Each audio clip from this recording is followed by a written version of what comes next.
Warahmatullahi Bapak Ibu, hari ini adalah kuliah webkul ya, web kuliah yang seri ke-5 atau ke-6 bisa lupa saya. Pokoknya ke-5 atau ke-6 yang hari ini akan hadir adalah yang akan beri kuliah adalah Pak Pramono, Dr. Pramono dari Universitas Andalas yang akan beri kuliah tentang pengetahuan kepada kita tentang naskah-naskah Minang dan spesifiknya nanti akan bicara tentang kolofon pada naskah-naskah Minang. Nah, sebelum itu saya akan menginformasikan dulu siapa beliau.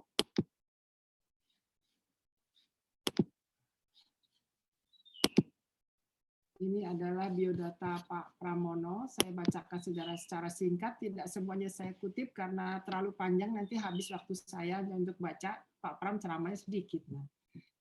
Biodata singkat Pak Pramono tahun 2003 sampai sekarang menjadi dosen di jurusan Sastra Minangkabau, Fakultas Ilmu Budaya Universitas Andalas. 2014 sampai sekarang koordinator Minangkabau Corner Universitas Andalas. 2015 menyelesaikan PhD-nya di Akademi Pengajian Melayu University Malaya Kuala Lumpur.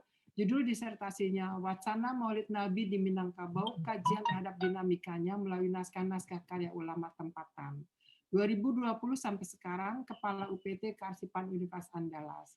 Bukunya dalam 3 tahun terakhir ini cukup banyak bukunya, tapi saya hanya ambil 3 saja, yaitu tahun 2021 berjudul Katalogus Naskah Koleksi Museum Aditya Warman Padang, diterbitkan oleh Suri, dan tahun 2020 Tambo Adat dan Limbago, Transliterasi dan Perbincangan Isi, Padang Museum Aditya Warman, Dinas Kebudayaan Provinsi Sumatera Barat, dan 2018 Khasanah Naskah Minangkabau Padang, penerbitnya Rumah Kayu. Artikel cukup banyak, saya hanya sebut 3 saja, di Manuskripta Orientalia Jurnal Rusia, di Jurnal Kajian Islam dan Budaya, dan Jurnal Pustaka Budaya. Dan hakinya ada 1 tahun 2017-2021, ini hasil karya 200 hak cipta desain motif batik dari pengembangan iluminasi naskah Minangkabau. Itulah biodata singkat dari Pak Pramono. Bapak Ibu sekalian, untuk mempersingkat waktu, marilah kita mendengarkan ceramah atau kuliah dari Pak Pramono. Saya kira sudah saya jadikan co-host ya Pak? Ya, sudah Ibu. Baik, kalau gitu silakan Pak, waktu untuk Anda. Terima kasih Ibu Profesor Titi Pujastuti. Bismillahirrahmanirrahim. Assalamualaikum warahmatullahi wabarakatuh. Waalaikumsalam warahmatullahi wabarakatuh. Untuk kita semua, Profesor Titi Pujastuti yang kami hormati, Bapak Ibu yang sempat menghadiri pertemuan secara online ini. Saya tidak beri kuliah mungkin pada hari ini, memberi semacam, saya mau menceritakan di Sumatera Barat itu ada naskah seperti ini dan khasanahnya bagaimana gitu, dan kekayaannya seperti apa. Bagi Pak Zul yang sering ke Padang, nanti saya kira ada informasi tambahan. Oh, ada sebelah sana ya gitu. Pak Zul mungkin lebih intens di Tanah Datar dan Pariaman gitu ya. Tapi di beberapa tempat nanti akan saya sampaikan di sini. Ada Ibu Trisna, ada Ibu Titin dan teman-teman mahasiswa yang kami banggakan. Izin saya menyampaikan ini melalui share screen ini. Ya, sebentar saya oke. Yaitu Khasanah Naskah Minangkabau, kajian atas kolofon. Jadi saya terima kasih sudah diundang oleh Profesor Titi Pujastuti untuk menyampaikan ini sebetulnya. Kenapa? Karena memaksa saya untuk kembali meneliti kolofon. Gitu. Karena sempat tertunda beberapa tahun terakhir, tidak begitu intens lagi ke data ini. Dan ketika diberitahu ada acara yang sangat istimewa ini, maka kemudian saya buka lagi file-file lama untuk melanjutkan. Saya kira semakin tambah khasanah kolofonnya dan semakin menarik saya kira untuk melihat khasanah naskah Minangkabau dari atas kolofon yang ada gitu. Saya kira ada beberapa hal nanti yang kita akan spesifik ke kolofon. Namun demikian tentu saya ingin memberi informasi kepada Bapak Ibu sekalian bahwa sesungguhnya khasanah atau kekayaan naskah Minangkabau itu tersebar di hampir wilayah Sumatera Barat, kecuali Mentawai. Sampai hari ini kita belum temukan manuskrip yang ada di Mentawai, tapi saya belum berani katakan di sana tidak ada naskah. Ini belajar dari temuan Bu Titi dan teman-teman di Papua Barat ketika di sana ditemukan naskah. Yang selama ini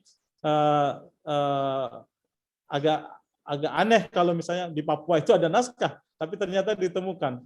Maka di Mentawai itu juga mudah-mudahan ada juga naskah, tapi sampai hari ini memang belum diketahui ada naskah di wilayah tersebut. Berikutnya adalah baru sebagian kecil ya naskah yang tersimpan di lembaga resmi seperti perpustakaan dan museum. Ada manuskrip yang tersimpan di perpustakaan dan kearsipan Provinsi Sumatera Barat.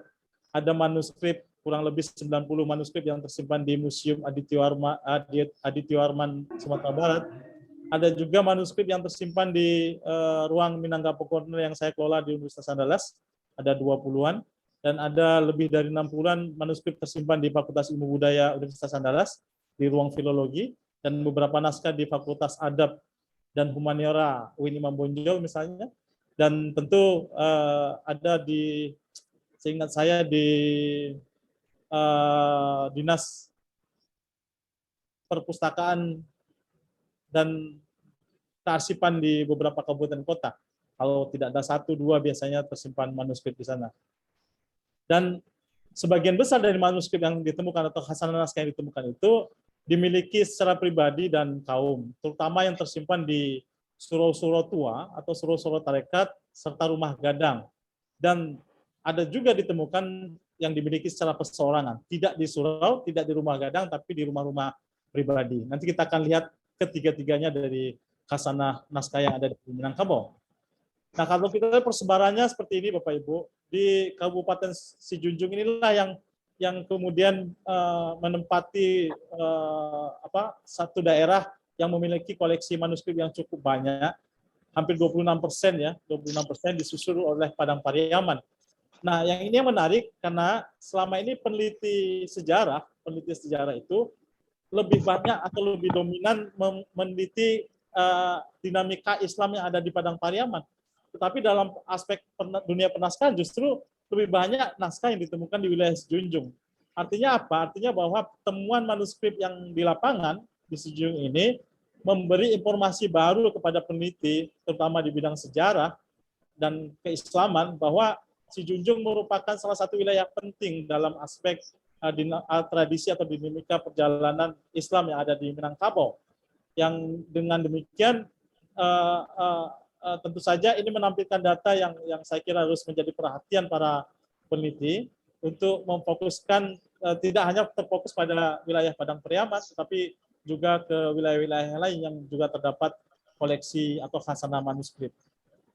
Nah, tentu saja data ini bukan berarti data yang sudah kaku ya, sudah begini adanya, tetapi paling tidak dari sejak tahun 2000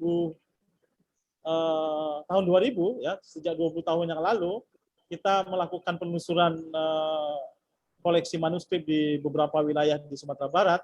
Di wilayah-wilayah inilah yang sudah kita temukan, dan alhamdulillah naskah-naskah yang ditemukan di Pasaman Barat, Agam sampai ke Damasraya ini semuanya sudah dilakukan pendigitalan terhadap koleksinya. Nah, tentu saja apa yang sudah didigitalkan pada tahun 2000 yang lalu, kita tidak tahu juga kondisinya hari ini. Beberapa koleksi memang kita sudah bandingkan, naskah yang didigitalkan tahun 2008, ketika kita ke lokasinya lagi pada tahun 2020 misalnya, itu kondisinya sangat jauh berbeda. Dan untungnya pada tahun itu kita lakukan pendigitalan terhadap manuskrip, sehingga kita punya isi manuskripnya secara baik dan utuh.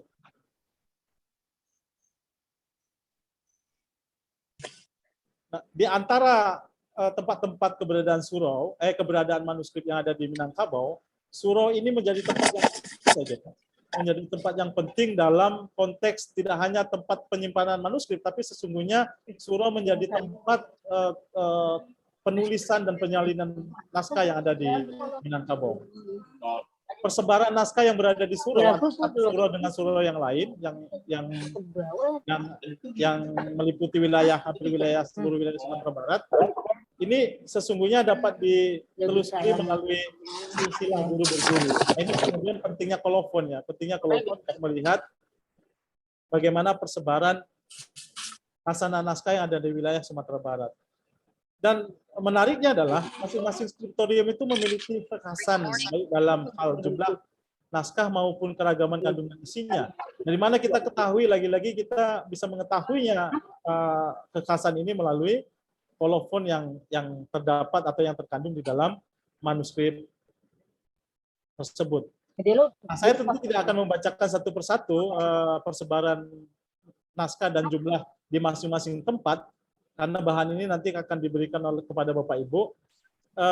Saya hanya mencontohkan beberapa saja. Ada Surau Nurul Huda, ada 20 manuskrip, ada Surau Paseban, Surau Gadang Ampalu, sampai Surau Surau Lintang. Ini adalah surau-surau beraliran tarekat Satariyah yang memiliki puluhan manuskrip. Tentu saja puluhan manuskrip ini adalah sisa dari jumlah yang saya kira sampai ratusan naskah.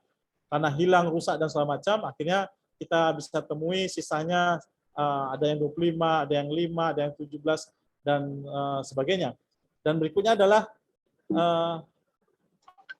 surau-surau yang tersebar di wilayah-wilayah lain, di Malalo, Yasin, Calau.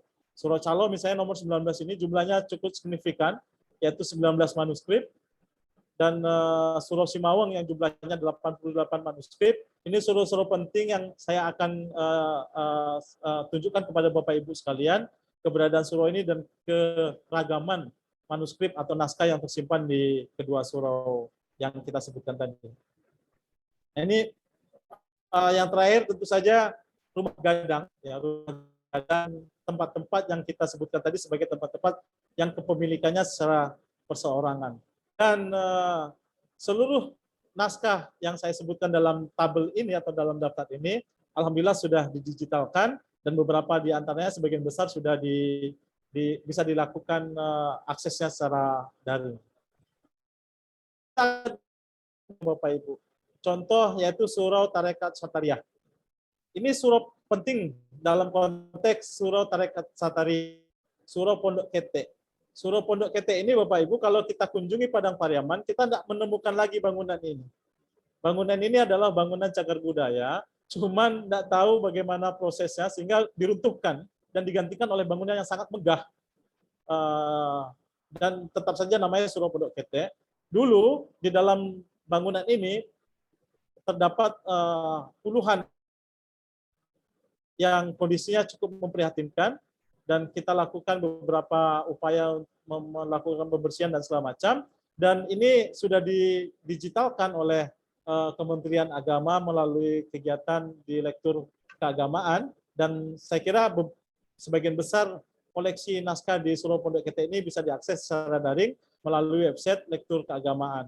Dan di tahun 2014 itu teman-teman yang tergabung dalam Suluh Suaka Luhung Naskah itu pernah menerbitkan katalog atau panduan koleksi naskah pusaka yang katalog naskah 24 bundel naskah, dan di antara 24 bundel naskah itu ada naskah yang diyakini sebagai karya dari Syekh Burhanuddin Ulakan, seorang ulama yang dianggap pengembang Islam di Minangkabau, yaitu yang berjudul Tajrid Al-Ghabi, yang ini naskahnya sudah bisa dibaca transliterasinya melalui program transliterasi naskah oleh Perpustakaan Nasional. Nah, ini Surau Calau di antara tabel tadi, di antara surau-surau yang memiliki koleksi yang cukup signifikan jumlahnya adalah Surau Calau. Surau ini letaknya di Sijunjung, kurang lebih 100-an kilometer dari Kota Padang. Nah, surau ini memiliki koleksi yang cukup signifikan, 99 bundel manuskrip dengan keragaman isi yang cukup menarik juga, dan beberapa manuskrip dan kita melakukan penyelamatan atau restorasi fisik naskah dengan bantuan beberapa pihak, dan akhirnya 99 bundel manuskrip itu alhamdulillah sudah diselamatkan dengan melalui program restorasi fisik manuskrip. Menariknya adalah surau ini selain jumlah fisik naskahnya yang signifikan, 99 bundel, yang membedakannya dengan surau-surau lain adalah kandungan naskahnya yang cukup kompleks, mulai dari susastra, sejarah, keagamaan, pengobatan tradisional, dan lain-lain. Saya senang setelah naskah ini sudah didigitalkan, ada banyak sarjana yang lahir dari koleksi manuskrip yang ada di Calo ini. Ada yang membuat tesis, ada yang membuat artikel ilmiah di jurnal, dan beberapa kegiatan ilmiah yang lain dari dampak digitalisasi manuskrip yang terdapat di Surau Calo ini. Dan yang seperti saya katakan tadi, beberapa kegiatan sudah kita lakukan untuk melakukan restorasi fisik. Naskah di sini naskah yang unik dan sangat beragam isinya. Ini Surau Simawong tidak begitu jauh jaraknya dari Surau Sijunjung, yang juga mempunyai koleksi yang jumlahnya cukup signifikan.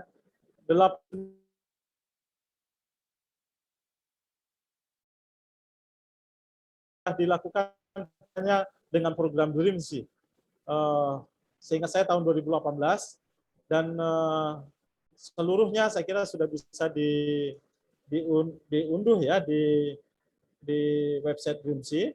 Sama halnya dengan koleksi Surau Calo, koleksi Surau Simawong ini juga memiliki kekhasan dalam jumlah keragaman isi yang membedakannya dengan koleksi surau-surau lain yang ada di Sumatera Barat.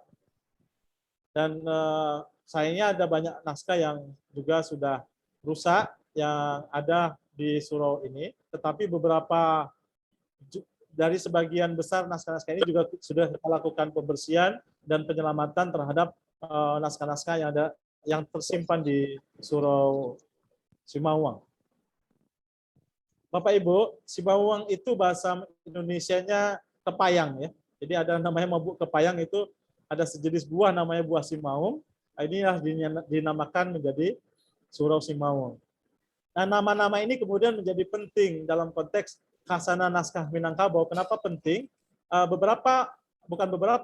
100%, kalaupun tidak 100%, 99,9% surau-surau tua atau surau-surau tarekat yang di dalamnya terdapat manuskrip atau khasanah naskah di dalamnya adalah surau-surau dengan penamaan-penamaan lokal, tidak penamaan-penamaan bahasa Arab, tidak Darussalam atau yang lainnya, tetapi menamai surau-suraunya menjadi sangat lokal. Misalnya Surau Simawong itu adalah buah kepayang, Surau Calo artinya surau parit ya, karena dikelilingi oleh parit kecil.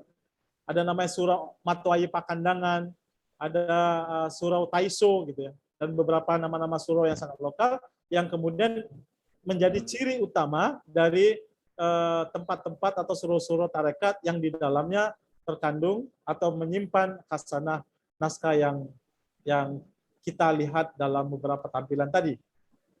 Nah, ini Surau Muhammad Yasin. Ini juga surau dalam aliran tarekat Satariyah. Di dalam surau ini dan naskah-naskahnya sudah dipindahkan ke rumah ahli waris. Jumlahnya juga puluhan, dan uniknya adalah naskahnya cukup tebal ya, hampir seluruhnya tebal-tebal, dan koleksi ini adalah koleksi terbaik di antara koleksi naskah-naskah yang lain. Kenapa terbaik? Karena dirawat sedemikian rupa oleh pewaris naskahnya. Pewaris naskahnya itu ditunjuk oleh pemerintah sebagai juru pelihara ya, juru pelihara cagar budaya yang berstatus ASN, digaji oleh pemerintah untuk merawat naskah itu, dan alhamdulillah naskah-naskahnya terawat dengan baik, dan ini membedakan dengan koleksi manuskrip yang ada di beberapa tempat di Sumatera Barat. Di surau ini juga ditemukan, tapi hampir 100% naskah-naskah yang ada di Surau M. Yasin ini adalah naskah-naskah keislaman, tafsir, fikih, nahwu, saraf, dan segala macam. Dan kondisinya cukup baik. Selanjutnya Surau Parak Pisang, ini juga surau beraliran tarekat Satariyah yang tahun lalu, tahun 2020, itu dilakukan digitalisasi melalui program DREAMS. Naskah di dalamnya tidak begitu banyak, hanya 20-an saja, tetapi yang menjadi menarik dari koleksi surau ini adalah kekhasan isinya. Tidak hanya tentang keagamaan, tapi ada sastra, ada adat, bahkan ada kaba. Abacindo Mato juga tersimpan di dalam surau ini, dan kondisinya juga cukup memprihatinkan. Restorasi fisik belum pernah dilakukan sama sekali, dan kita sedang mengupayakan untuk mendapatkan sponsorship untuk melakukan penyelamatan manuskrip, terutama secara fisik di surau ini. Ya, ini dikembangkan oleh Syekh Abbas ya, Syekh Abbas yang dikenal juga sebagai Angku Parak Pisang. Ya, namanya Surau Parak Pisang. Parak itu kebun, ya pisang tumbuhan pisang. Jadi dinamakan Surau Parak Pisang. Yang di dalam surau ini yang seperti yang saya katakan lokal konten, dan juga ditemukan beberapa karya ulama Timur Tengah ya, ulama-ulama Aceh yang ternama seperti Syekh Abdul Rauf gitu. Ditemukan manuskripnya di surau yang penting ini. Berikutnya Surau Paseban, ini tidak jauh dari BIM Bandara Internasional Minangkabau, masuk wilayah Kota Padang, dan di surau ini terdapat 30-an manuskrip, dan ini tentu saja jumlah dari sekian banyak yang pernah ada. Karena ada satu manuskrip yang berisi mengisahkan tentang ratusan koleksi manuskrip yang ada di surau ini. Namun ketika kita datang ke sini, jumlah manuskripnya hanya tinggal 30-an saja. Beberapa koleksi manuskrip ini dengan bantuan Perpustakaan Nasional pada waktu itu mendapat bantuan untuk melakukan restorasi fisik naskahnya. Gambar yang saya tayangkan ini adalah gambar sebelum dilakukan restorasi fisik yang dibantu oleh Perpustakaan Nasional beberapa tahun yang lalu. Nah, ini dikembangkan oleh seorang syekh yang bernama Syekh Paseban, yang pada waktu itu terkenal sebagai ulama yang juga mengajak masyarakat melawan kebijakan kolonial Hindia Belanda untuk tidak membayar pajak. Ya. Dari koleksi surau ini sudah ada lahir satu disertasi yang ditulis oleh Ahmad Taufik Hidayat di tahun 2014. Beliau ini mengambil program doktoral di UIN Ciputat di tahun 2014, melakukan riset terhadap koleksi naskah yang ada di surau ini, dan alhamdulillah sudah lulus beliau ya sejak tahun 2014 menjadi doktor dari koleksi-koleksi yang ada di Surau Paseban. Nah, ini yang jika tadi saya sampaikan adalah surau-surau dari aliran tarekat Sataria, kemudian yang ingin saya sampaikan juga ada beberapa contoh surau tarekat Naksabandiyah. Nah, di sini yang penting saya tampilkan adalah Surau Said Bonjol. Nah, di Surau Said Bonjol ini letaknya di Bonjol, di Nagari Gangga Hilir, Kecamatan Bonjol, Kabupaten Pasaman, itu dikembangkan oleh seorang syekh yang bernama Syekh Said, atau yang bernama lengkap Syekh Muhammad Said Bonjol. Beliau juga dikenal oleh masyarakat setempat sebagai Imam Bonjol kedua, ya, Imam Bonjol kedua, karena jasa beliau dalam dinamika Islam lokal yang ada di Pasaman.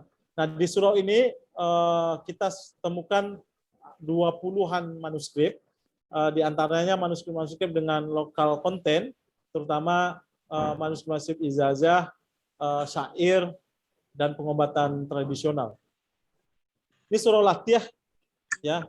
Surau Latiah ini di Kota Solo, ya, di Kota Solo, dan tahun 2020 juga dilakukan pengerjaannya untuk digitalisasi oleh program DRIMSI.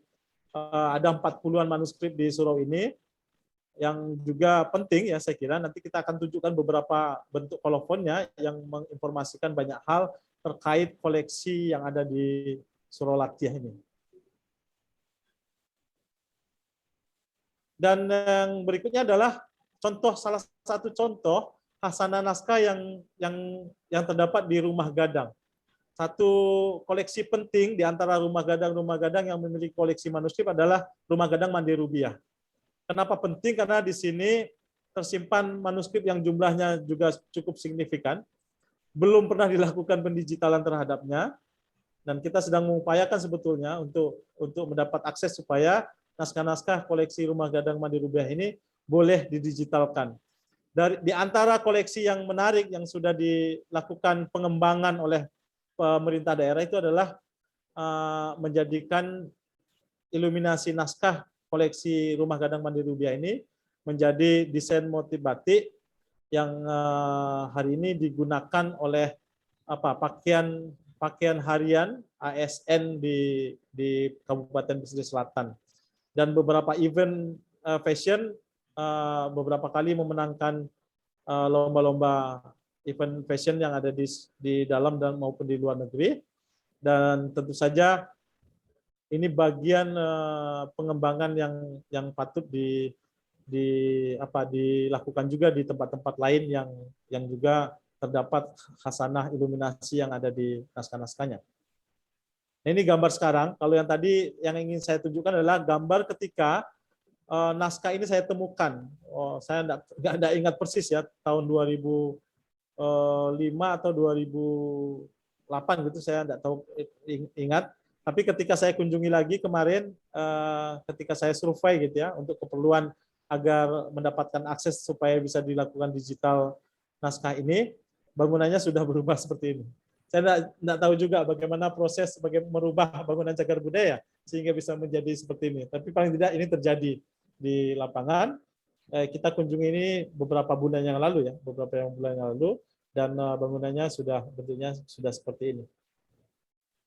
Nah, ini beberapa tumpukan manuskrip ya yang saya sempat foto beberapa tahun yang lalu ketika kita dapatkan koleksi di sini. Ada tumpukan manuskrip di keranjang berbahan rotan itu, dan kita coba keluarkan. Itu satu bundel yang belum tersusun secara baik. Sampai sekarang sekiranya juga belum tersusun secara baik. Kita tengah menunggu izin dari pihak keluarga supaya manuskrip ini bisa dilakukan penyelamatan melalui digitalisasinya. Ini juga Rumah Gadang Balun namanya. Satu contoh juga satu rumah gadang yang di dalamnya terdapat koleksi manuskrip yang penting. Manuskrip ini cukup panjang, lebih dari 5 meter, dan diletakkan di dalam sebuah tempat seperti ini, bambu dibalut dengan kain. Kalau Bapak Ibu mengunjungi tempat ini, saya pikir nanti tidak dapat melihat naskahnya, karena beliau sangat ketat sekali, tidak satu pun boleh melihat manuskrip ini. Tapi waktu itu saya berkesempatan untuk melihatnya, dengan perjanjian saya memperbaiki manuskripnya. Karena waktu itu manuskripnya sudah beberapa diantaranya sobek dan perlu ditangani untuk restorasi fisik manuskripnya. Waktu itu saya janjikan dan saya diperbolehkan untuk melakukan pendigitalan. Jadi naskah ini selain iluminasinya yang sangat cantik, sesungguhnya isinya juga penting. Isinya berkenaan dengan sejarah asal-usul masyarakat Balun yang ada di Kabupaten Selatan sekarang.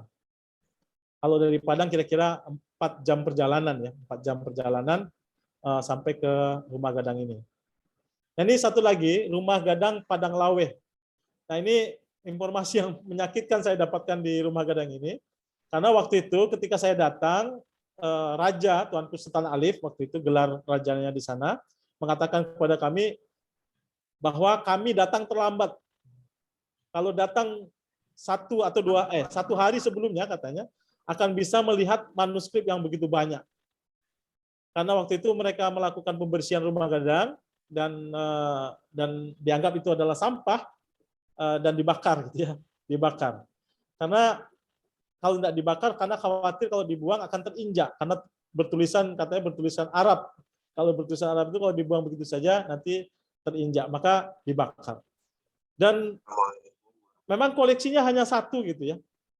Sama dengan koleksi Rumah Gadang Balun tadi, koleksinya satu, tapi juga penting karena berisi tentang tambo atau sejarah lokal yang ditulis dalam manuskrip ini, yang alhamdulillah masih tersimpan secara baik di Rumah Gadang ini. Tapi sayangnya ada memang banyak tulisan yang tidak bisa dibaca lagi karena sobek gitu ya, sobek dan kita tidak bisa temukan lagi bagian yang sobek tersebut. Nah, ini satu koleksi yang tidak Rumah Gadang. Kalau Rumah Gadang ini kaum ya, tidak surau juga kaum. Ini milik perseorangan, yaitu peninggalan dari ayah dari Buya Hamka. atau Khutub Khanah HK, Haji Abdul Karim Amrullah, yang letaknya di Maninjau, secara khusus di Sungai Batang ya. Ini adalah rumah dari Haji Abdul Karim Amrullah, ayah dari Buya Hamka, yang notabene adalah kantor pertama kali, kantor Muhammadiyah pertama kali di Sumatera Barat. Jadi ini adalah kantor pertama Muhammadiyah Sumatera Barat, tapi sayangnya tidak terawat gitu ya. Sayangnya tidak terawat, dan koleksinya sangat penting, mulai dari notulensi rapat kalangan ulama Minangkabau untuk melawan kebijakan kolonial tentang ordonansi sekolah liar atau ordonansi sekolah guru, tentang rapat-rapat ulama untuk beberapa agenda gitu ya, agenda-agenda pergerakan melawan penjajah, termasuk di dalamnya adalah dami dalam tanda kutip ya, dami dalam kutip syair-syair karya ulama pada waktu itu, termasuk surat-surat pribadi serta catatan harian Buya Hamka ini atau ayah dari Buya Hamka ini. Dan beberapa manuskrip tentu saja sudah dijadikan bahan untuk riset untuk kepentingan magister maupun sarjana S1.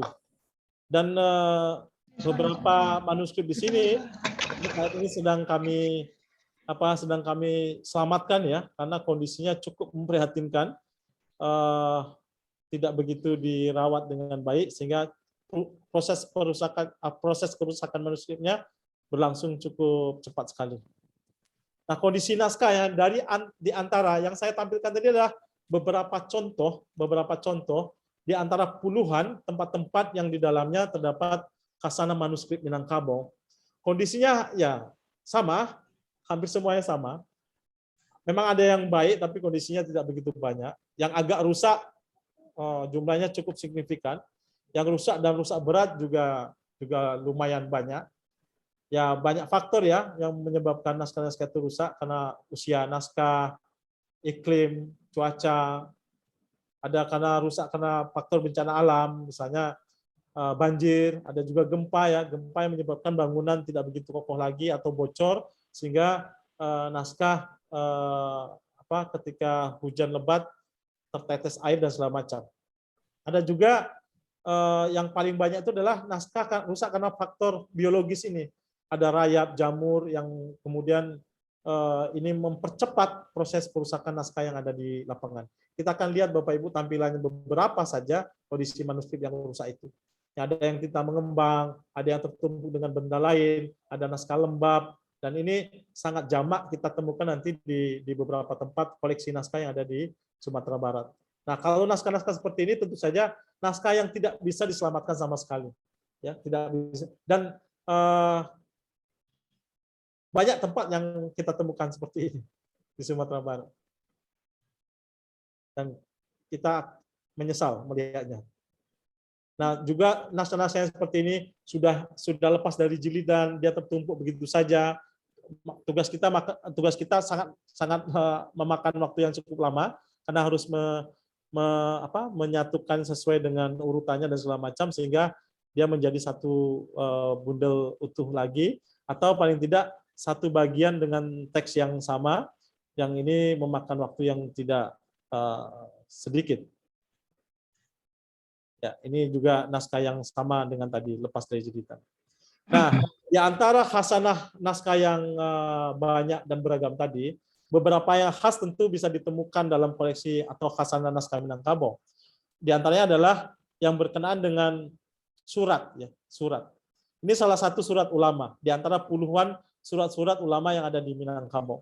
Termasuk nanti ada baik secara kaum maupun perseorangan memiliki surat-surat tentang tanah. Surat pegang gadai, surat kepemilikan tanah, surat hibah, atau surat-surat yang kita temukan di Indrapuro berkenaan dengan perjanjian perjanjian dengan pihak kolonial, perjanjian untuk mendirikan satu tempat usaha dan lain sebagainya, kita juga temukan. Nah, surat-surat ini relatif menjadi bahan yang cukup kaya, tapi miskin peneliti. Kita tahu bahwa satu baru yang dilakukan riset, almarhum Zuriati misalnya, itu melakukan penelitian terhadap kekayaan koleksi surat yang dimiliki perseorangan berkenaan dengan keterangan aset tanah. Nah, ini tentu saja terbuka peluang besar bagi semua orang untuk melakukan riset yang mengkhususkan pada surat-surat atau naskah-naskah yang dalam bentuk surat ini. Berikutnya adalah ijazah. Ya, walaupun sudah dilakukan riset oleh salah seorang ya, alumni UIN Ciputat, Magister Khairullah, ijazah dari Tarekat Naksabandia, tapi jumlahnya jauh lebih besar dari yang digunakan sebagai bahan riset yang dilakukan oleh Khairullah. Jumlahnya ada juga baru-baru ini ditemukan ijazah dari kalangan Tarekat Satariyah, yang selama ini ada anggapan bahwa di kalangan Tarekat Satariyah tidak ada menggunakan ijazah, tapi kita temukan juga di lapangan. Selain itu juga naskah-naskah jenis ini juga signifikan kita temukan di dalam Khasanah Naskah Minangkabau, yaitu naskah azimat. Almarhum Zuriati atau Bu Zuriati pernah melakukan riset ini untuk keperluan disertasi, tapi belum menggunakan seluruh khasanah naskah yang mengandung azimat di Sumatera Barat. Masih banyak naskah-naskah bergulung ataupun yang tidak bergulung yang di dalamnya tersimpan informasi berkenaan dengan azimat. Jelas? Saja Ya. juga manuskrip dengan isi sastra yang ini kita bisa melihat aspek bukan aspek, tapi dinamika tradisi bersastra dan beragama di kalangan ulama. Sastra berbentuk syair ini mudah ditemukan, ya hampir seluruh koleksi manuskrip yang ada di Minangkabau itu satu atau dua diantaranya manuskrip atau naskah yang di dalamnya terdapat teks syair. Tentu saja yang juga khas dari Khasanah Naskah Minangkabau adalah iluminasi.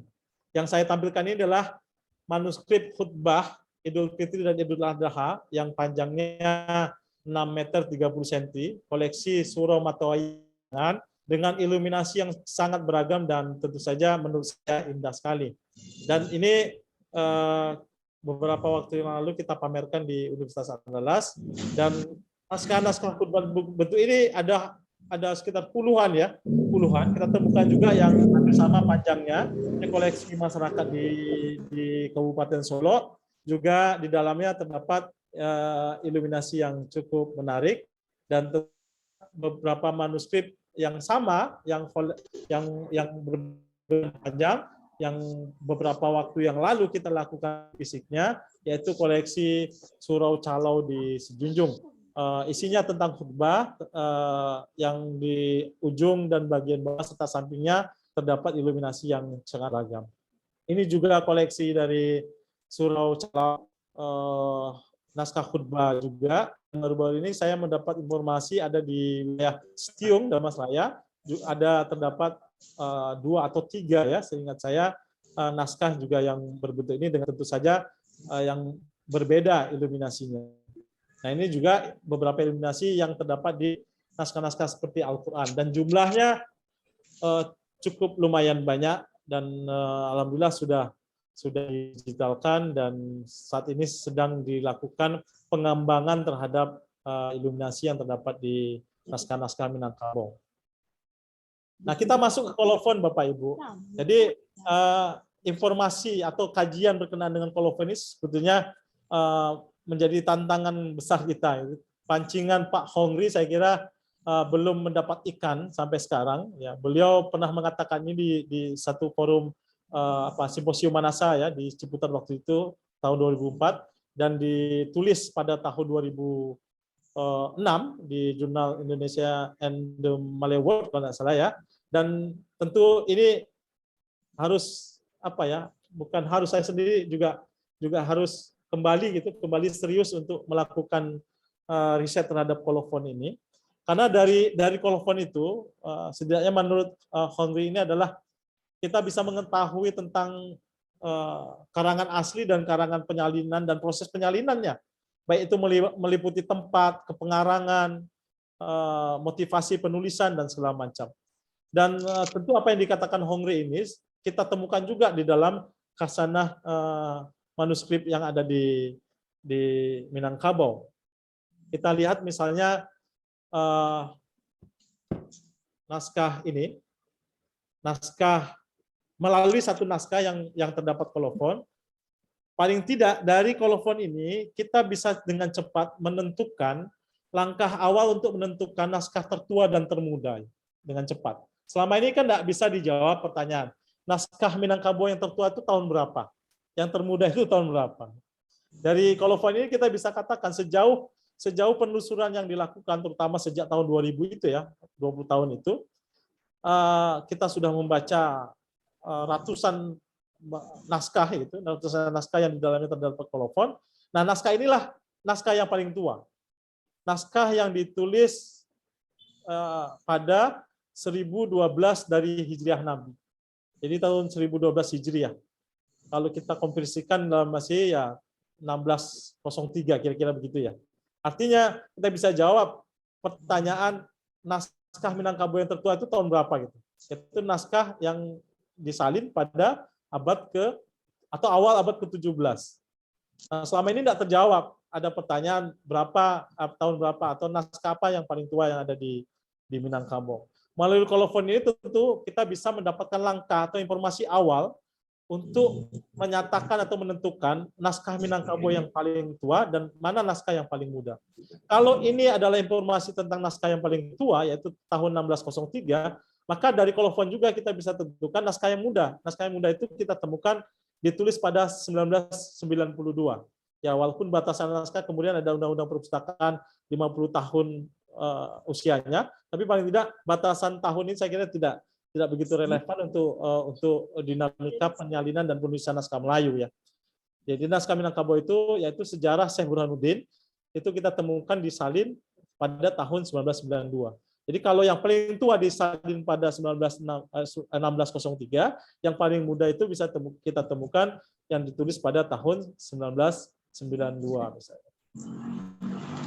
Nah, ini naskahnya Bapak Ibu. Naskah yang menginformasikan kepada kita naskah yang paling tua yang ada di Minangkabau. Naskah ini sekarang tersimpan di Surau Simau di Kabupaten Sigi. Dan alhamdulillah sudah didigitalkan melalui program Dreamsea.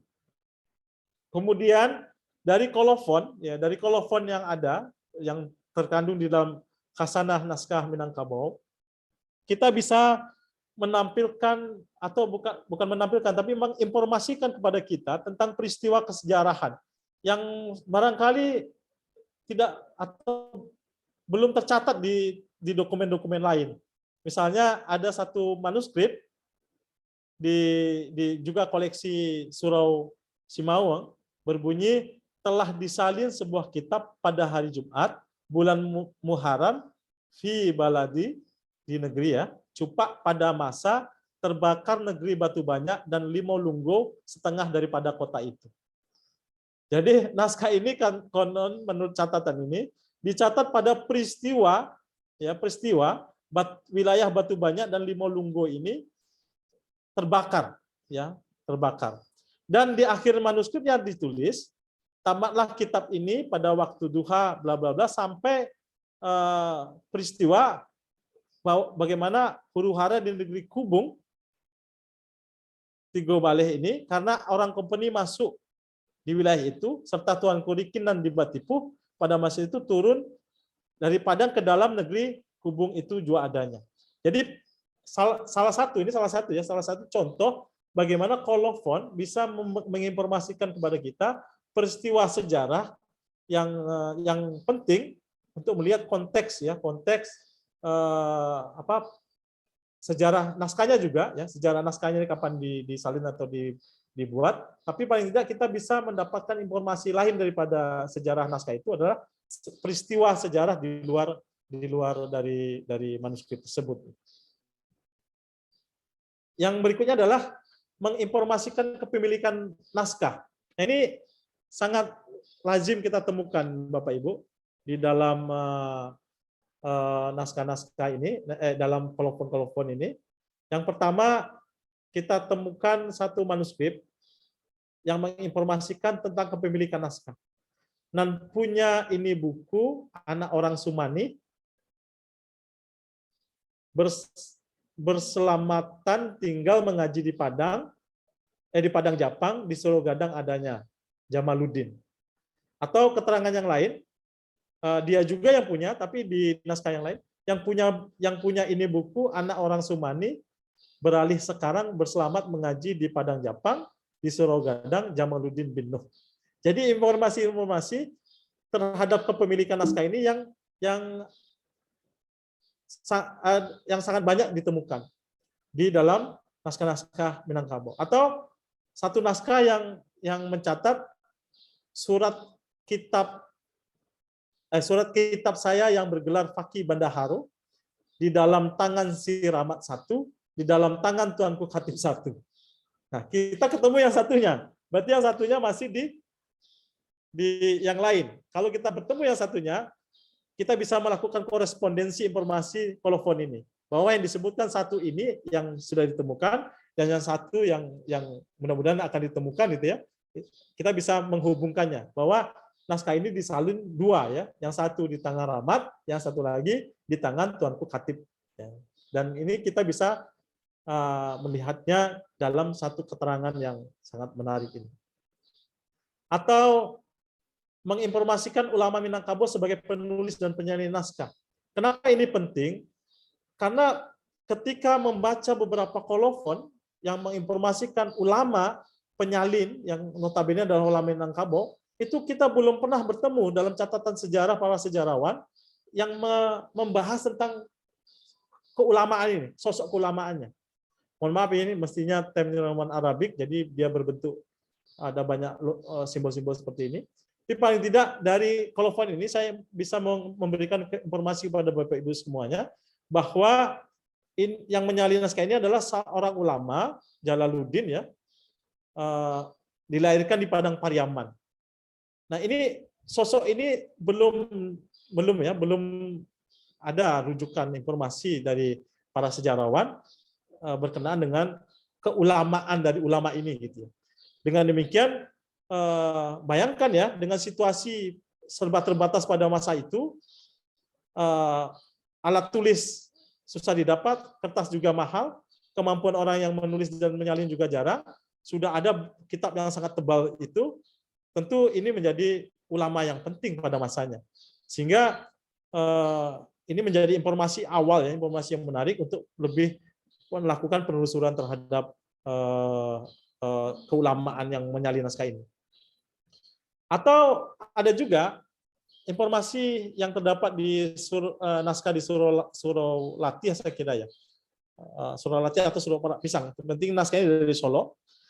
Naskah Tanbi Al-Masih yang di Suro Latih ya, di Suro Latih yang dikatakan bahwa Tanbi Al-Masih selesai ditulis pada 27 Rajab 1080 Hijriah atau 1669 oleh Fakih Maharajulelo. Yang informasi ini saya kira berbeda ya dengan beberapa peneliti sebelumnya, bahwa naskah Tanbi Al-Masih yang di tahun 1670 ya, 1670.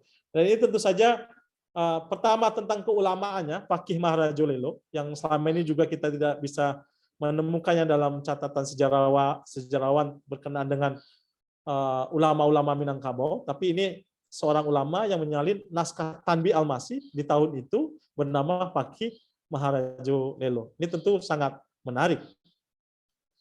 Atau kolofon yang lain, telah selesai dari menyalin naskah yang mulia yang diberkati ini oleh Al-Fakir Al-Hakir Imanullah bin Jalaluddin Pariaman negerinya, Sapi'i mazhabnya, dan Asatari mestinya iktikatnya, dan Satari tarekatnya. Maaf, Asari betul, Asari iktikatnya dan Satari tarekatnya.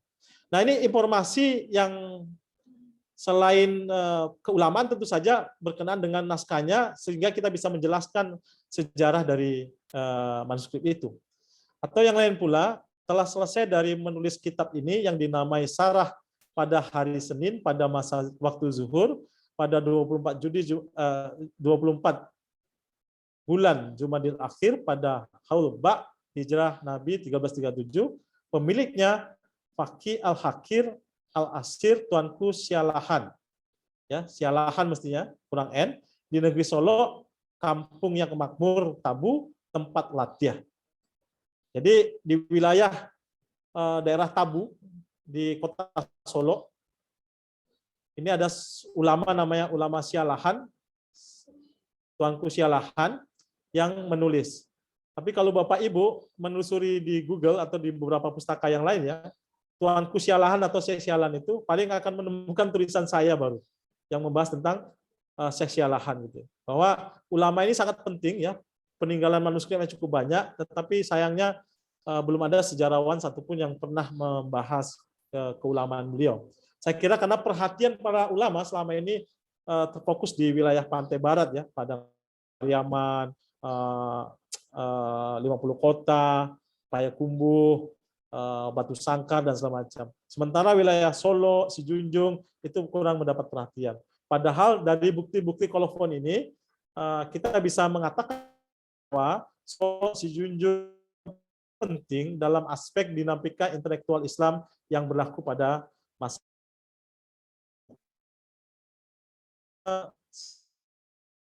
yang kalau kita baca, adapun kemudian dari itu maka berkata fakir yang daif Abdurrahman namanya, bawa nama negerinya. Ini satu naskah juga penting yang saya kira pernah dibahas oleh Pak Oman, dan ini menjadi bahan utama kajian doktoral almarhum Yusri Hakimuddin. Beliau tamat di UIN Ciputat, belum lama ini beliau meninggal, dan ini menjadi bahan utama untuk menelusuri sejauh mana keulamaan Syekh Abdurrahman Al-Bawani ini yang meninggalkan karya yang cukup baik. Dan beberapa waktu yang lalu saya terkejut, di antara koleksi manuskrip saya di Minangkabau Corner ternyata ada naskah yang lebih rinci menerangkan berkenaan dengan Abdurrahman Al-Bawani ini. Karyanya juga tersimpan di pustaka saya ternyata. Dari kolofon ini tentu kita bisa tahu tentang ulama-ulama Minangkabau yang saya lagi ingin saya sebutkan belum mendapat perhatian para sejarawan sebelumnya. Nah, ini naskah yang juga menjadi koleksi di Minangkabau Corner. Ini satu informasi yang sangat menarik. Yang selama ini kita belum mendapatkan sama sekali informasi manuskrip di wilayah Saulunto. Ya, ini naskahnya di Saulunto di negeri Kolok. Bermula orang yang menyurat ini ialah tuanku tengah sawah dalam negeri Kolok, lagi hina, lagi miskin, lagi fakir. Adapun tatkala menyurat ini ialah dalam negeri Jambi. Ya, artinya kita tahu bahwa naskah ini ditulis di Jambi oleh ulama Minangkabau. Ya. Masa akan pergi berjalan ke Tanah Malaya. Ya, berarti ada jalur transportasi ke Tanah Malaya melalui Jambi. Saya kira melalui wilayah ujung ya, ujung Batanghari, yang itu bisa melakukan perjalanan kapal dan akan menuju Malaya. Adapun yang punya surat ini Malindewa dari Kuantan Simpang Pangean, anak Datuk Nanggarang Okong Joa adanya. Ini informasi menarik berkenaan dengan keulamaan orang Minang menulis di Jambi, ya. Waktu itu akan ke Malaya melalui Jambi. Informasinya kita dapatkan banyak hal. Pertama, keulamaan orang Minang, bahwa ada orang Minang yang bernama Tuanku Tengah Sawah, yang asalnya dari Kolok, jalur migrasi atau jalur bepergian orang ke Malaya, salah satunya jalur Jambi, yang selama ini jarang sekali menyebut jalur Jambi sebagai jalur untuk pergi ke Tanah Malaya. Nah, ini juga menjadi informasi yang penting ya, kolofon yang sekaligus memberi informasi kepada peneliti terutama ilmu sejarah untuk melihat ada jalur lain migrasi orang-orang Minang atau kepergian orang-orang Minang merantau melalui jalur yang lainnya. Selama ini kan hanya dilihat melalui wilayah yang pantai barat saja. Ini ada juga kitab Alfiyah Ibnu Malik. Ini sebuah nazam yang sekira Bapak Ibu paham lah ya. Nazam yang mengandung bait-bait pengajaran ilmu nahwu yang sangat terkenal itu. Jadi disalin oleh orang Minang juga. Misalnya telah selesai naskah kitab ini yang diberkati pada siang Kamis di waktu Isya. Ya, ini saya kira harus diteliti lebih lanjut. Siang Kamis tapi di waktu Isya. Pada akhir Jumadil Akhir, pemilik dan penulisnya mu'alim, guru yang mengajar. Nah, tentu kita akan melihat konteks keberadaan manuskrip ini untuk melihat informasi yang terdapat di dalam kolofon ini. Nah, kalau saya ringkas Bapak Ibu, karena ini menjadi dibangkitkan lagi gairah saya untuk membahas kolofon ini sejak diminta untuk menyampaikan tema ini dalam forum yang sangat istimewa pada sore ini. Saya coba meringkaskan dari sekian banyak yang saya temukan. Ya, walaupun ini belum selesai. Ada naskah, jadi nama penyalinnya Muhammad Hussein Ibnu Abu Salamah Al-Khadri di Sungai Limpang, ya, nama tempatnya Sungai Limpang, itu di Pasaman, tempatnya di Kinali di Pasaman Barat. Dan saya melihat ada keterangan atau masuk penyalinan disalin di Sungai Limpang Kinali yang tujuannya non komersil. Karena kenapa saya bedakan komersil dan komersil? Ada beberapa manuskrip memang ditulis atas pesanan, ya, atas pesanan dan dibayar atas pesanan tersebut. Nah, Bapak Ibu nanti bisa membaca beberapa daftar yang sudah saya buat sementara ini, dan tentu ini akan akan memberi informasi yang awal gitu ya untuk memilih manuskrip ini untuk dilakukan riset atau tidak. Nah, semuanya ada wilayah-wilayah, ada Lubuk Lintah, ada Kota Tangah, ada Lubuk Ipuh, ada Sikabu-Kabu, tempat penyalinan disebutkan, misalnya disalin di Dusun Batu Bajanjang Bayang, atas pesanan Tuanku Jamba, ini karena ada faktor komersilnya ya. Ada Talib Samah di Kota Tangah, ini di Padang ya, di Padang, disalin di Lubuk Ipuh gitu ya. Disalin di non komersil, disalin ketika Talib mengajar di Lubuk Ipuh. Jadi kita bisa juga melihat hubungan antara satu surah dengan surah yang lainnya melalui kolofon yang terkandung di dalam khasanah naskah yang ada. Dari sini kita bisa melihat keterhubungan antara satu surah dengan surah yang lain, atau jaringan keulamaan lokal, dan bagaimana dinamika yang jelas ya, dinamika intelektual yang terjadi pada masa itu. Nah, ini kolofon yang lainnya, kolofon-kolofon yang ditulis dalam bahasa Arab, baik yang ditulis atau disalin oleh ulama lokal maupun naskah-naskah yang saya kira didatangkan atau dibawa oleh ulama-ulama Minangkabau dari Timur Tengah ya. Namun demikian ada beberapa ulama-ulama lokal Minangkabau juga menulis kolofon, juga menggunakan beberapa di antaranya juga menggunakan bahasa Arab untuk menuliskan informasi kapan disalin, di mana, dan beberapa hal terkait informasi naskah tersebut.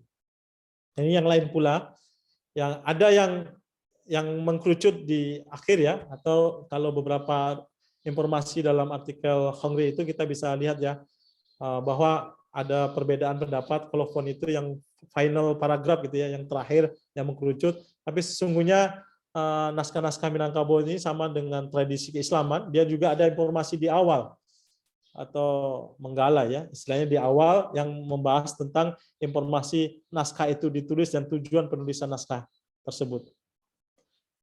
Baik Bapak Ibu, saya kira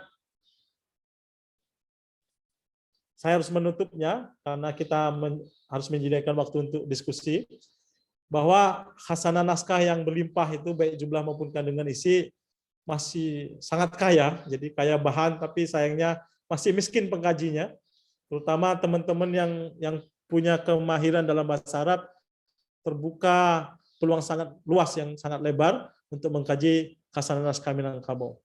Jadi berkenaan dengan kolofon, informasi mengenai penyalin manuskrip dalam kolofon-kolofon naskah-naskah Minangkabau tidak sedikit mengandung informasi penting yang dapat dimanfaatkan bagi telaah kodikologi yang lebih luas. Selain berhubungan dengan keterangan sejarah dan tempat penyalinan, kolofon dapat mengungkap sisi jalur-jalur pendistribusian naskah, profesi kepenyalinan, figur-figur di balik penyalinan naskah, kitab-kitab populer pada masa lalu sebagai acuan kajian bibliografis karya-karya ulama keagamaan khususnya. Jadi tentu saja kita bisa melihat dinamika aktivitas penyalinan yang juga dapat mengungkap isi dan sejarah dari manuskrip tersebut, atau sejarah persebaran, sejarah kepengarangan, dan lain sebagainya. Baik Bapak Ibu, mungkin itu yang bisa saya sampaikan, dan tentu saja lebih menarik dan lebih bergairah kita sama-sama bisa mendiskusikan berkenaan dengan tema khasanah naskah Minangkabau secara khusus membahas dalam aspek kolofonnya. Terima kasih. Saya kembalikan kepada Ibu Profesor Titi Pujastuti. Assalamualaikum warahmatullahi wabarakatuh. Waalaikumsalam warahmatullahi wabarakatuh. Pak Pram minta tolong ditutup ininya, biar kita kembali lagi bersama-sama. Nah, baik, terima kasih banyak. Pak Pram nih hebat nih, yang hadir 92 nih. Wah, saingan Padik. Ini banyak yang berminat, banyak yang suka. Tapi memang Bapak Ibu sekalian dan para mahasiswa, kita sudah mendengarkan, kita sudah berjalan-jalan ke Minangkabau untuk mendengarkan khasanah naskah Minang yang begitu luas, begitu besar, dan kita nggak perlu capek-capek karena Pak Pram yang sudah menceritakannya kepada kita. Kita nggak pakai ongkos, tapi kita sudah dapat banyak. Nah sekarang tibalah saatnya kita berdiskusi seperti tadi yang disampaikan Pak Pram, kita bisa berdiskusi. Mudah-mudahan kita punya waktu 1 jam kurang lebih, tidak sampai ya, tapi mudah-mudahan bisa memuaskan keingintahuan mahasiswa dan juga Bapak Ibu sekalian yang hadir pada hari ini, pada sore ini. Saya persilakan nanti bisa bertanya langsung atau kalau malu nanti saya baca chat saja. Ada yang mau bertanya langsung? Saya mulai saja. Pak Pram, penelitian mengenai naskah Minang mulai kapan secara intensif dilakukan? Ya, tahun 2000, Bu Titi. Seingat saya waktu itu saya masih status mahasiswa ya, diajak oleh Pak Yusuf ke lapangan. Ya kurang lebih 20-an tahun ya, 20-an tahun sudah melakukan riset ini. Iya, iya. Jadi sudah lama. Digital aja mulai kapan digital? Digital yang sejak manual, sejak almarhum Pak Yusriwal itu kita sudah melakukan digitalisasi tapi dengan manual, dan apa yang sudah dilakukan digitalisasi pada waktu dengan peralatan manual itu sama sekali tidak bisa lagi kita dapatkan karena keterbatasan cara memelihara klise filmnya ya. Dan akhirnya setelah peralatan baru kita tersedia dan kita juga melakukan pendigitalan dengan yang lebih baik itu. Ya, seingat saya UNAN punya alatnya ya. Saya pernah dulu kan berkunjung ke sana dan saya lihat alatnya. Masih adakah itu? Masih dan terus diperbarui. Jadi kalau ada yang lebih baru kita selalu update peralatan itu. Ya, mudah-mudahan duitnya ada terus ya. Iuran, iuran. Itu perbedaan berarti pakai uang. Ya, jadi iuran gitu. Oh gitu. Baik Pak Pram, ini ada pertanyaan dari mahasiswa saya, namanya Haikal. Dia bertanya mengenai kolofon. Apakah koleksi naskah Minangkabau memiliki lebih dari 1 bahasa atau aksara pada kolofon? Terima kasih. Ya, kalau aksara tentu tidak. Aksara hanya yang kita temukan 2 saja, aksara Arab dan aksara Jawi. Nah, tapi menariknya begini, menariknya banyak kolofon yang ditulis oleh terutama oleh ulama ya, ulama lokal itu menggunakan tidak selalu dalam bahasa Melayu, tapi juga menggunakan bahasa Arab gitu. Jadi mereka menulis juga menggunakan bahasa Arab. Kadang-kadang campuran antara Melayu dan Arab. Dan yang cukup membingungkan kita peneliti pada hari ini, kadang-kadang menggunakan bahasa Arab dan nama-nama tempat juga diarabkan gitu. Karena saya tidak punya kemampuan bahasa Arab, biasanya teman saya juga yang pandai bahasa Arab bingung gitu. Apalah maksudnya ini? Ternyata misalnya tebing runtuh itu di bahasa Arabkan. Atau daerah sesuatu misalnya para pisang, kebun pisang itu dia bahasa Arabkan gitu. Jadi kadang-kadang ini yang membuat kita lama mengenali apa maksud dari bahasa Arab ini gitu ya. Apalagi saya yang tidak punya kompetensi bahasa Arab sedikit pun misalnya. Tetapi yang menarik kemudian karena naskah Minang itu ditulis dengan bahasa Melayu gitu. Orang Minang membedakan antara bahasa tulis dengan bahasa lisan gitu ya. Bahasa tulis menggunakan bahasa Jawi, bahasa Melayu maaf, dan bahasa lisannya menggunakan bahasa Minangkabau. Tapi uniknya, kalaupun ditulis bahasa Melayu, tapi bisa dieja menggunakan bahasa Minang gitu. Maka kalau ada naskah yang ditulis bahasa Melayu, dibaca oleh orang Payakumbuh, maka bunyinya nanti dialek Payakumbuh. Kalau dibaca oleh orang Padang, bunyinya bahasa Padang, tapi dialeknya dialek Padang gitu. Juga tentu saja sama dibaca oleh orang Sijunjung, terbunyi dia bahasa Minangkabau berdialek Sijunjung. Ini saya kira juga hal yang menarik, terutama dalam aspek linguistik ya, bagaimana tulisannya Jawi dibacanya Minangkabau gitu. Jadi kalau misalnya ada kata satu dibaca cie gitu ya Pak? Kalau tertulis acas ya, Nah, ya pasti mereka Aceh. Baras itu bareh gitu ya. langsung Kalau begitu ya? ya, atau misalnya begini Bu, misalnya bermula maka dari itu, tidak akan ada orang Minang membaca bermula daripada itu. Baramulo mako itu gitu. Jadi walaupun tertulis bermula, betul-betul bermula, ba, ro, mim, waw gitu ya, bermula, lam, alif, bermula, tapi baramulo dia akan baca. Unik ya? Ya, Baik. dan itu otomatis saja ya, otomatis gitu. Otomatis ketika baca akan keluar bunyi-bunyi begitu. Jadi saya pernah melakukan riset kecil-kecilan gitu. Saya kasih naskah orang-orang tua di kampung-kampung itu, dan saya suka sekali mendengarnya. Jelas-jelas tulisannya Melayu dan nanti keluarnya dalam bahasa Minangkabau. Termasuk kata satu. Beberapa kali saya satu itu kadang-kadang keluarnya cie. Kalau enggak cie, aso gitu biasanya. Tertulis satu tapi terbaca cie atau aso gitu. Lucu juga jadinya ya. Baik, itu pertanyaan dari Haidar, Pak. Ini masih ada lagi. Haidar sudah cukup ya? Ada pertanyaan lagi ini dari Haikal Ibu, Haikal Prof, kan Haidar. Oh ya, Haikal ya? Iya, Ini nanya Haikal ya? iya saya Prof yang tanya. Oke, maaf, ini namanya sama sih pakai hai dua-duanya. Oke, sekarang ini dari Heno, Pak. Pertanyaannya, Pak Pramono, saya ingin tanya, mayoritas naskah Minang kan beraksara Arab. Apakah masih ada naskah Minang pra-Islam yang ditulis dengan aksara khusus, Pak? Jadi bukan aksara Arab, ada nggak, Pak? Ya, sejauh ini belum gitu ya. Jadi tahun 2008 saya penasaran sekali dengan beberapa orang yang pernah mengatakan aksara Minangkabau itu ada. Jadi beberapa orang itu saya sengaja undang, saya buat satu forum ilmiah antara aksara Minangkabau antara ada dan tiada gitu. Di antara forum itu seharian gitu, saya tidak mendapatkan satu informasi yang baik gitu, di mana sebetulnya aksara Minangkabau itu.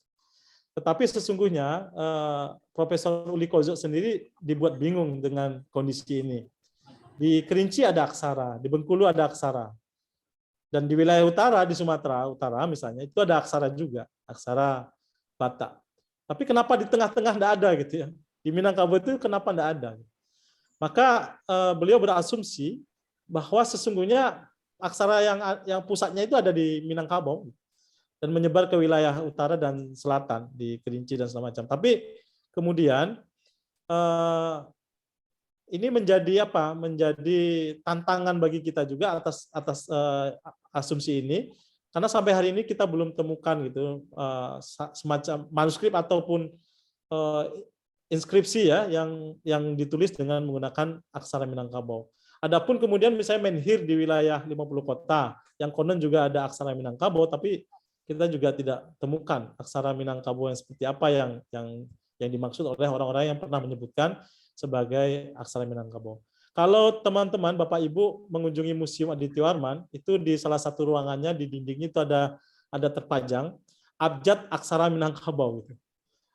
Tapi abjad itu kita sampai hari ini memang ingin sekali bertemu artefaknya, sehingga karena belum bertemu itu kita belum bisa meyakini bahwa aksara itu memang betul-betul hidup gitu. Apa yang diasumsikan oleh Profesor Uli Kozo saya kira menjadi tantangan besar untuk kita semua, bahwa semestinya di wilayah tengah inilah yang menjadi pusat aksaranya dan menyebar ke Kerinci dan segala macam, dan juga ke utara di wilayah Sumatera Utara. Terus tentu ini sekaligus bisa menjawab bahwa kita belum temukan itu manuskrip yang pra-Islam, yang manuskrip yang misalnya abad seperti layaknya Undang-Undang Tanjung Tanah yang ada ditemukan di wilayah Kerinci misalnya. Tapi sesungguhnya ada kaitannya Undang-Undang Tanjung Tanah itu dengan salah satu kerajaan yang ada di Minangkabau, itu Kerajaan Darmasraya kan. Dan ini tentu menjadi tantangan, lagi-lagi menjadi tantangan untuk terus melakukan penelusuran sesungguhnya apakah betul ada manuskrip Minangkabau itu, atau maaf bukan manuskrip tapi aksara Minangkabau. Tapi yang jelas sampai hari ini kita memang belum temukan, Pak. Yang tertulis terpampang tadi aksara Minangkabau itu ada aksaranya apa enggak, Pak? Yang di museum tadi. Saya juga nggak tahu dari mana museum itu mendapatkan abjad tersebut gitu. Tapi ada abjadnya. Ya, ada abjad A, B, C-nya gitu ya. Cuman sampai sekarang artefaknya yang mewakili kebertulisan aksara tersebut belum ditemukan. Jadi itu pada suatu masa memang pernah ada orang yang mengatakan kira-kira abjad aksara Minangkabau itu gitu ya. Tapi belum berhasil diakui oleh para ilmuwan karena nggak ada artefaknya yang mewakili penggunaan aksara itu. Gitu. Kalau Bapak sendiri apakah pernah melihatnya abjad itu? Ya pernah di dinding, kalau kita ke museum itu ada itu. Nah, itu dengan dikerinci kah atau bagaimana? Ya mirip, ya hampir mirip dengan Kerinci, hampir mirip dengan Sumatera Utara gitu. Ya. Karena memang itu yang pada diketahuinya sebelum Islam ya. Ya. Saya kira nanti kalau ketemu satu saja inskripsi atau manuskrip gitu ya, ini luar biasa. Bahwa memang pernah ada aksara tersebut. Nah, asumsi dari Profesor Willy Kozo adalah peristiwa Padri yang membumi hanguskan sesuatu yang tidak berbau Islam itu di bumi hanguskan. Saya kira salah satunya adalah warisan budaya yang di dalamnya tersimpan aksara yang bukan dari pengaruh Islam, saya kira. Dimusnahkan kemungkinannya seperti itu ya. Jadi sampai saat sekarang munculnya itu perkiraannya ya, Pak ya. Ya. Jadi naskah yang beraksara bukan Islam dimusnahkan gitu karena perkiraannya itu sementara ini ya, Pak ya. Karena belum ketemu yang tulisan aslinya ya. Ya. Kalau bertemu baru kita bisa pastikan bahwa itulah ya aksara Minangkabau. Tetapi apa yang disampaikan oleh Profesor Willy Kozo ini menjadi penyemangat ya untuk terus melakukan penelusuran berkenaan dengan keterpakaian aksara itu dalam inskripsi atau manuskrip atau apapun lah gitu ya yang menggunakan aksara sebagai peninggalan masa lalu gitu. Baik Pak, ini masih ada yang mau bertanya langsung atau saya membaca lagi dari chat? Baik Pak, saya baca aja langsung dari chat nih Pak nih. Dari Rahmati ya Pak. Mohon izin bertanya lebih lanjut mengenai iluminasi naskah yang dijadikan ilustrasi atau desain batik. Bagaimana mengenai hak cipta apabila desain tersebut digunakan secara komersial? Apakah ada batasannya apabila iluminasi naskah dituangkan dalam kreativitas seni karya? Silakan Pak. Ya, terima kasih. Ini pertanyaan yang saya kira penting ya, walaupun tidak langsung berkaitan dengan kolofon gitu. Dalam hukum moral tidak ada. Dalam hukum formal tidak ada. Tapi sesungguhnya para pemilik naskah, suro-suro yang menyimpan manuskrip itu, mereka punya hak moral gitu ya. Hak moral. Maka misalnya saya mengembangkan iluminasi menjadi desain kain, desain motif kain untuk batik, untuk tas dan segala macam, itu selalunya saya tidak melakukan sendiri. Saya melakukannya dengan yang punya. Misalnya, saya ingin melakukan pengembangan iluminasi naskah yang ada di Surau Simawang. Di sana kan surau yang dikunjungi oleh ribuan orang setiap tahun, penziarah yang datang. Kami ingin mengembangkan menjadi salah satu oleh-oleh, ya, oleh-oleh khas. Maka kita ajak surau untuk sama-sama melakukannya, ya, sama-sama melakukannya, sehingga dampak dari komersialisasi dari pengembangan iluminasi itu bisa dinikmati juga oleh si pemilik manuskrip. Namun dalam hukum formal ya itu memang tidak ada kaitannya, karena kita sudah melakukan pengembangan dari iluminasi itu menjadi ciptaan baru kan, yang diakui menjadi hak cipta menurut undang-undang yang berlaku di negeri ini. Tetapi sesungguhnya ada hak moral yang mestinya sebagai peneliti atau pengembang dari warisan budaya itu untuk kita share, kita bagi kepada si pemilik dari warisan budaya tersebut. Nah ini kemudian untuk mempermudah dan memperlancar proses pengembangannya. Bayangkan kalau misalnya saya mengembangkan sendiri tanpa keterlibatan si empunya, maka pasti akan ada hal-hal yang tidak kita inginkan. protes, tuntutan, dan segala macam. Walaupun kita tetap akan menang, si pemegang hak cipta tetap akan menang, tapi sesungguhnya bukan itu. Keterlibatan mereka yang memiliki manuskrip itu sebagai bentuk apresiasi kita, bagaimana mereka sudah merawat manuskrip selama ini. Dan tentu saja dampak komersialisasi dari pengembangan ini supaya bisa dimanfaatkan untuk pengembangan manuskripnya, untuk pengembangan tempatnya, dan segala macam. Sekali waktu koleksi iluminasi yang ada di Mandi Rubiah yang kita tampilkan tadi, ketika itu sudah diproduksi oleh UMKM, namanya Dewi Batik Lunang, nanti kalau di searching di Google ketemu itu, Dewi Batik Lunang itu, mereka memanfaatkan iluminasi Mandi Rubiah untuk dijadikan motif batik.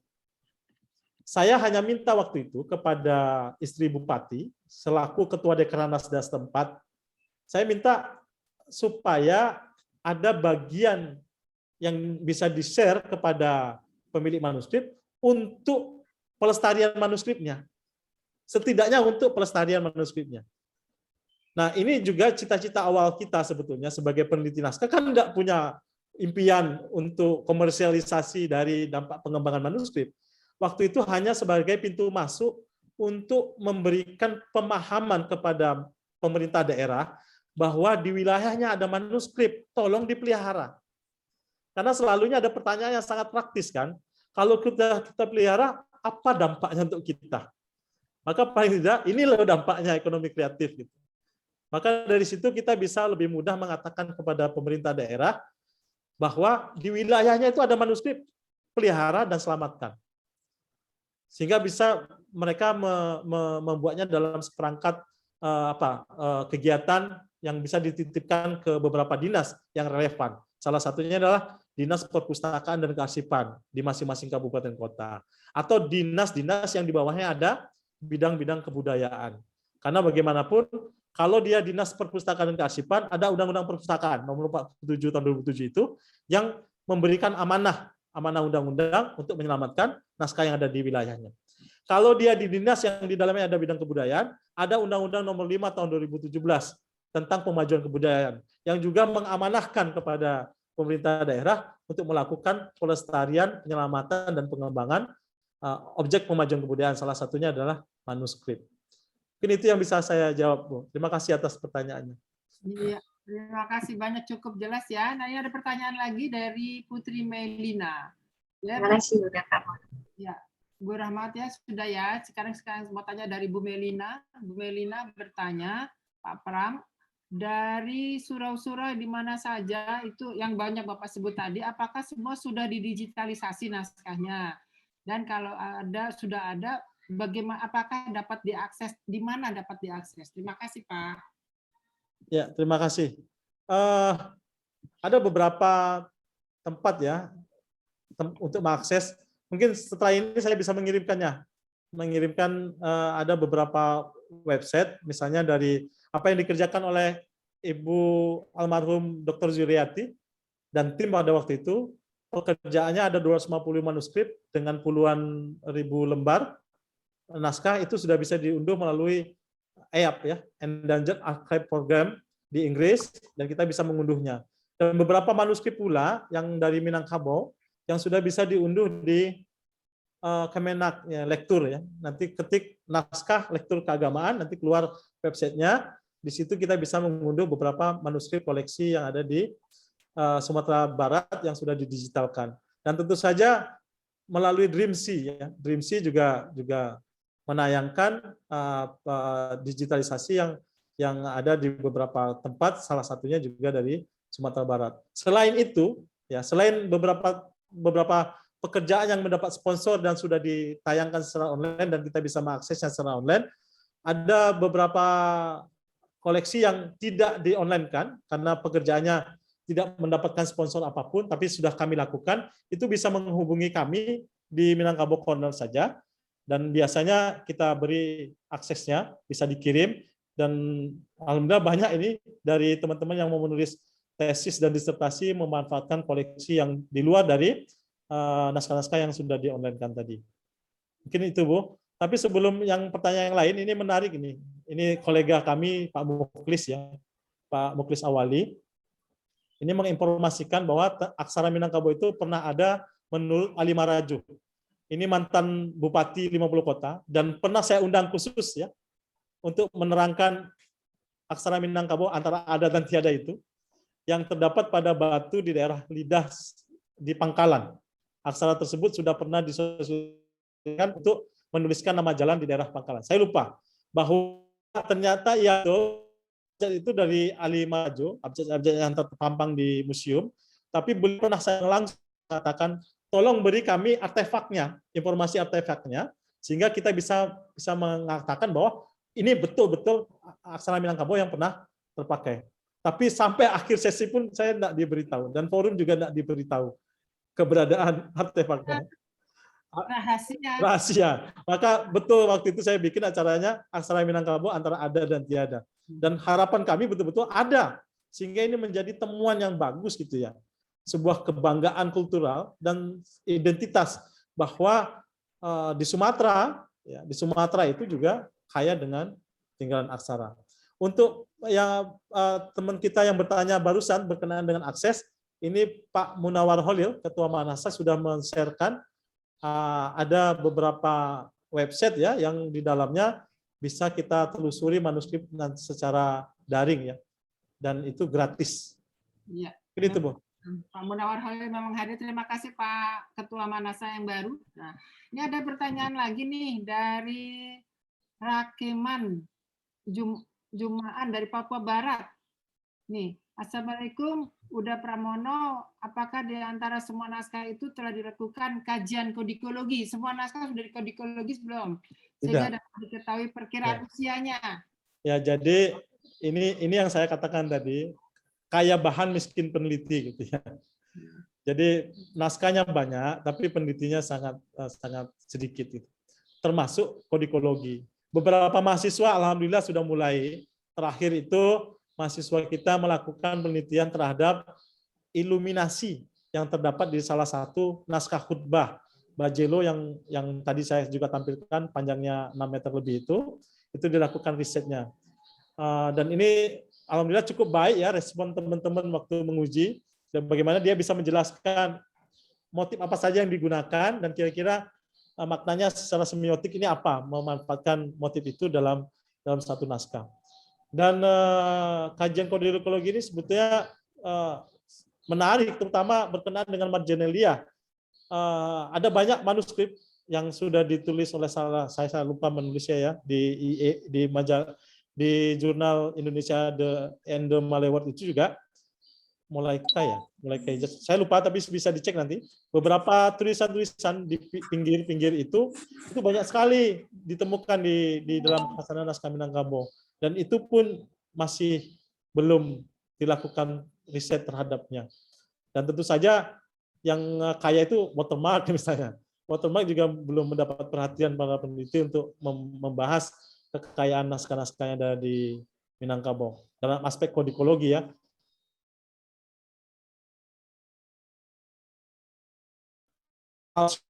Gitu ya. Jadi pemalsuan manuskrip juga terjadi. Kalau misalnya ini Bu Ii Adil ini, kalau Bu Ii datang ke Museum Nila Utama di Pekanbaru, maka nanti Bu Ii pasti menikmati beberapa manuskrip yang palsu gitu ya.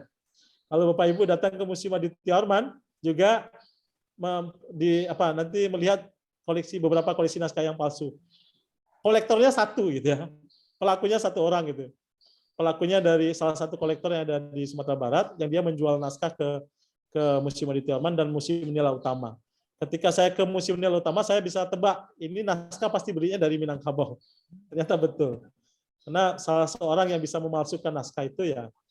Dalam aspek kodikologi tentu ini sangat menarik ya, naskah-naskah palsu ya, naskah-naskah palsu yang terdapat di lembaga-lembaga resmi gitu. Berarti ada kecolongan, lembaga resmi ini melakukan akuisisi atau pembelian koleksi tanpa melibatkan ahlinya pasti. Kalau sudah melibatkan ahlinya pasti tidak terjadi kan pemalsuan manuskrip itu. Bagaimana caranya Bapak mengetahui bahwa naskah itu palsu atau tidak asli? Dari apanya? Dari penggunaan kertas, ya, tinta, terus beberapa, misalnya begini, dinamakan manuskrip itu judulnya Takwil Gempa.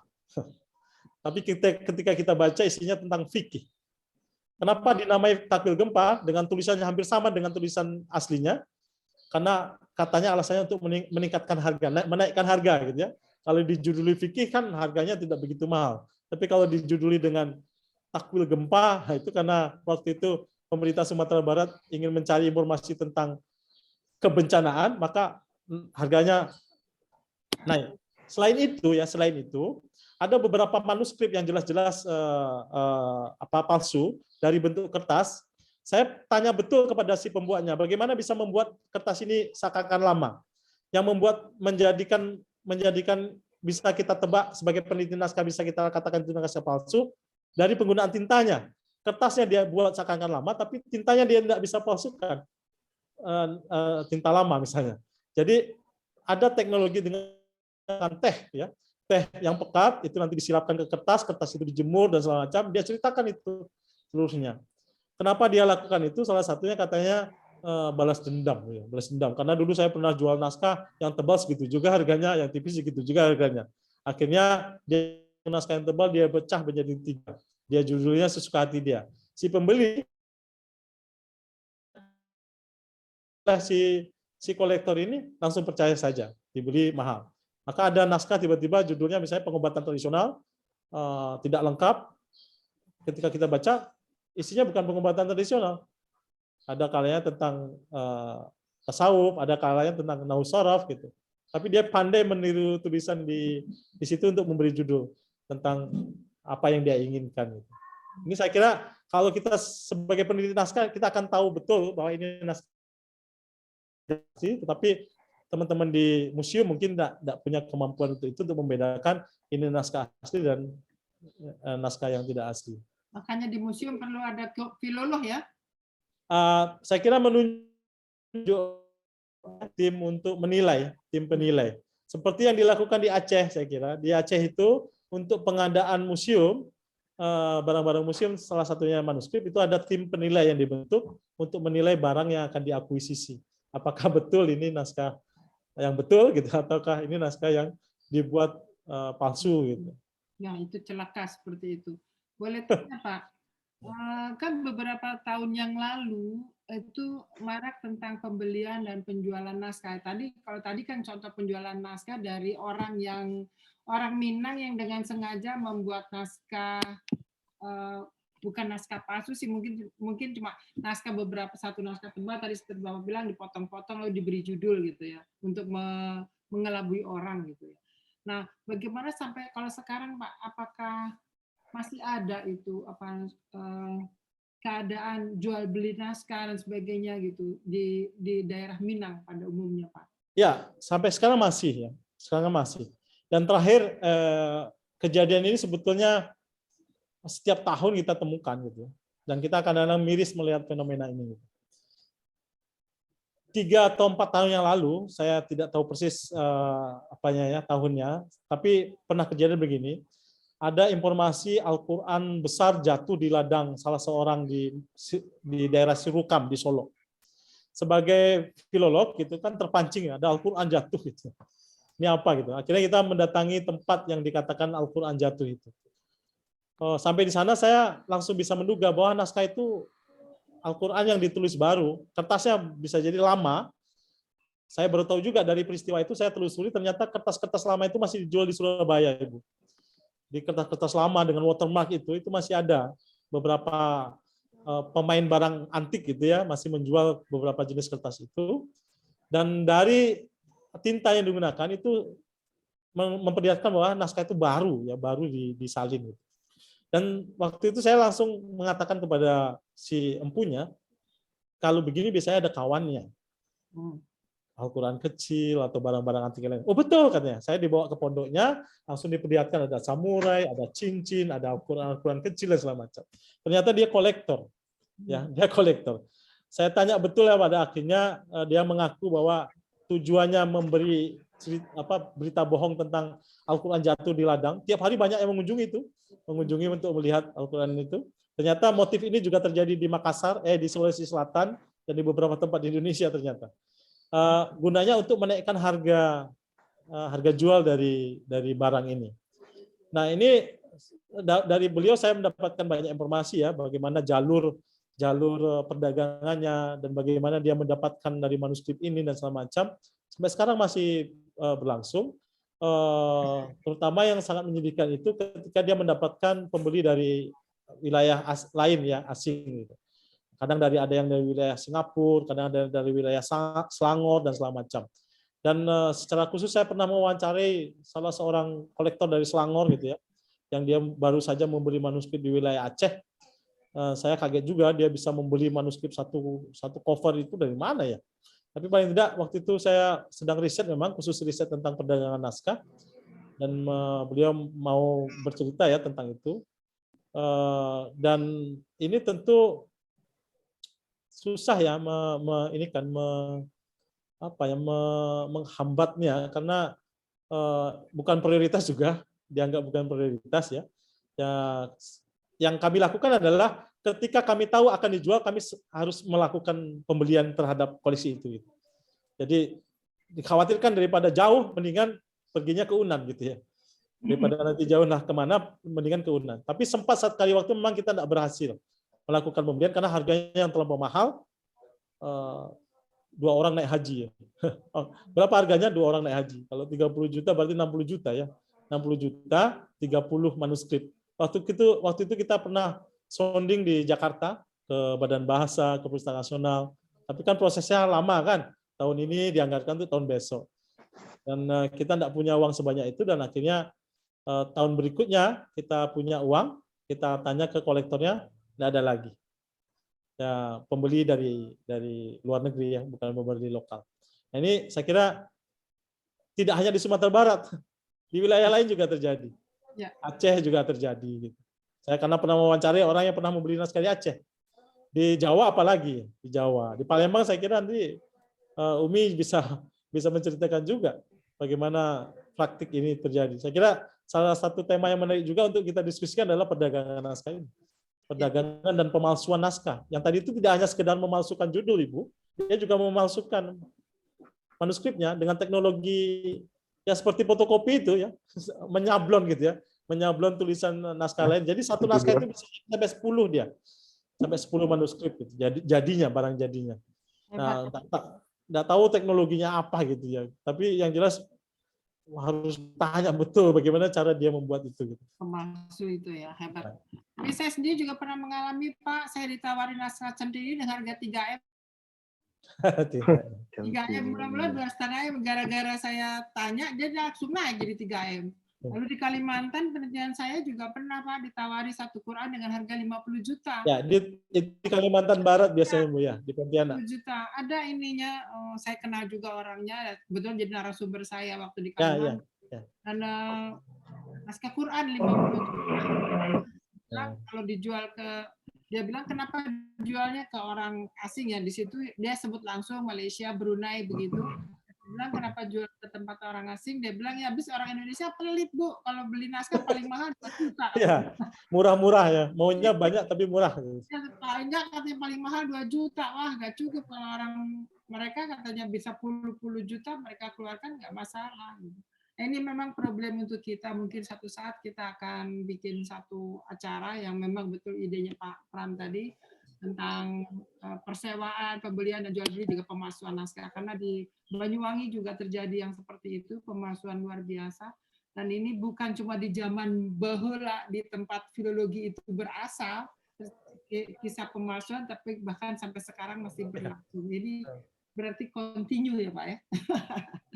Baik Pak, masih. Mohon maaf Bu, sebelum dilanjutkan ini ada kiriman Pak Zulkarnain. Saya kira penting yang saya katakan tadi di lektur Kemenak, yang bisa di-download manuskrip yang ada dari Sumatera Barat, tentu juga di wilayah-wilayah lain yang sudah didigitalkan oleh teman-teman dari Kemenak. Ya, Kemenak punya peran cukup besar untuk naskah-naskah keislaman. Memang betul. Silakan aja Pak. Ya, sudah beliau sharing di chatting, saya kira bisa ditelusuri. Ya, mungkin bisa untuk teman-teman yang ingin tahu tentang naskah-naskah Minang dan naskah-naskah keislaman lainnya yang sudah dilakukan oleh Kemenak dan Dreamsy, saya kira juga di sini ada Pak Nida yang juga berurusan dengan Dreamsy. Pak Munawar Holil juga mungkin bisa memberikan alamat-alamat webnya yang bisa diakses oleh tempat-tempat kita semua. Ada satu pertanyaan lagi nih Pak, mungkin dari Wenry. Saya nggak tahu ini Wenry Wanhar laki atau perempuan, mungkin laki-laki ya. Nih pertanyaan Pak, sederhana tapi oke banget nih. Surau bahasa mana ya? Apakah istilah surau ada di Minang setelah Islam? Silakan Pak. Ya, surau jauh sebelum Islam sudah ada. Jadi ketika Islam masuk, surau dimanfaatkan sebagai pusat pengembangan keislaman ya. Sejak awal surau itu sudah ada dan dijadikan sebagai tempat tidur para lelaki Minangkabau, serta pembelajaran adat, silat tentunya. Dan ketika Islam masuk, itu dimanfaatkan sebagai pengembangan keislaman. Jadi secara kata saya tidak tahu persis ya, tapi paling tidak nanti di dalam buku Surau Az-Zumari Azra saya kira bisa melihatnya. Tapi paling tidak apa yang terjadi di surau itu, saya membayangkan seperti layar pura gitu ya di Bali, yang semuanya dibicarakan di pura ya, masalah adat, masalah macam-macam gitu. Bedanya surau itu selain masalah kebudayaan, masalah budaya, masalah adat dan segala macam, di sana juga hal yang paling intens berkenaan dengan Islam. Surau pada masanya juga pernah menjadi pusat sentralisasi perlawanan ulama Minangkabau terhadap kolonial.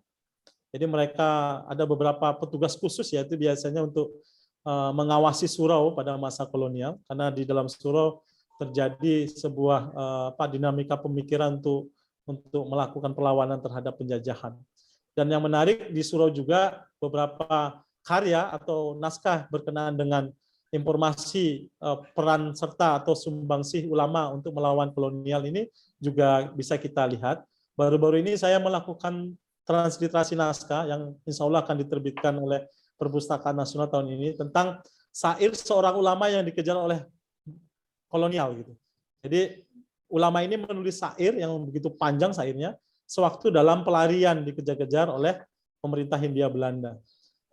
Beliau ini seorang ulama dari kalangan tarekat Satariyah yang merupakan pengembang dari salah satu surau tarekat Satariyah di Kota Padang. Nah ini saya kira bisa memberi informasi dan gambaran sedikit tentang surau itu ya. Apakah surau setelah adanya Islam saja atau sebelumnya Islam sudah ada? Jadi jawabannya sebelum Islam juga sudah ada surau ini. Iya. Ya, jadi cukup ya. Nah ini ada pertanyaan dari Miko Nugraha, mahasiswa saya Pak. Selamat sore Pak Pramono, tadi sempat disebutkan bahwa beberapa nama tempat di Minangkabau diarabkan. Nah sebaliknya ada nggak Pak yang Arab di Minangkabaukan? Jadi istilah Arab di Minangkabaukan gitu. Kalau tadi kan Minangkabau diarabkan gitu. Ada nggak Pak? Nggak kedengaran Pak? Ya, saya belum bertemu yang Arab di Minangkabaukan, tapi bukan kolofon ya, yang Arab di Minangkabaukan itu banyak. Contoh. Sampai sekarang Bapak Ibu akan bisa menikmati bagaimana cara belajar sistem surau secara tradisional. Ketika misalnya salah satunya teks berbahasa Arab, tafsir Jalalain misalnya, itu dibaca oleh para santri surau, ya, bukan tidak tepat juga santri sebetulnya, pakyeh gitu ya, orang-orang yang belajar di surau untuk belajar kitab, itu bahasanya bahasa Arab, tertulis betul-betul dengan aksara Arab, berbahasa Arab, tapi keluar mulutnya itu bahasa Minang.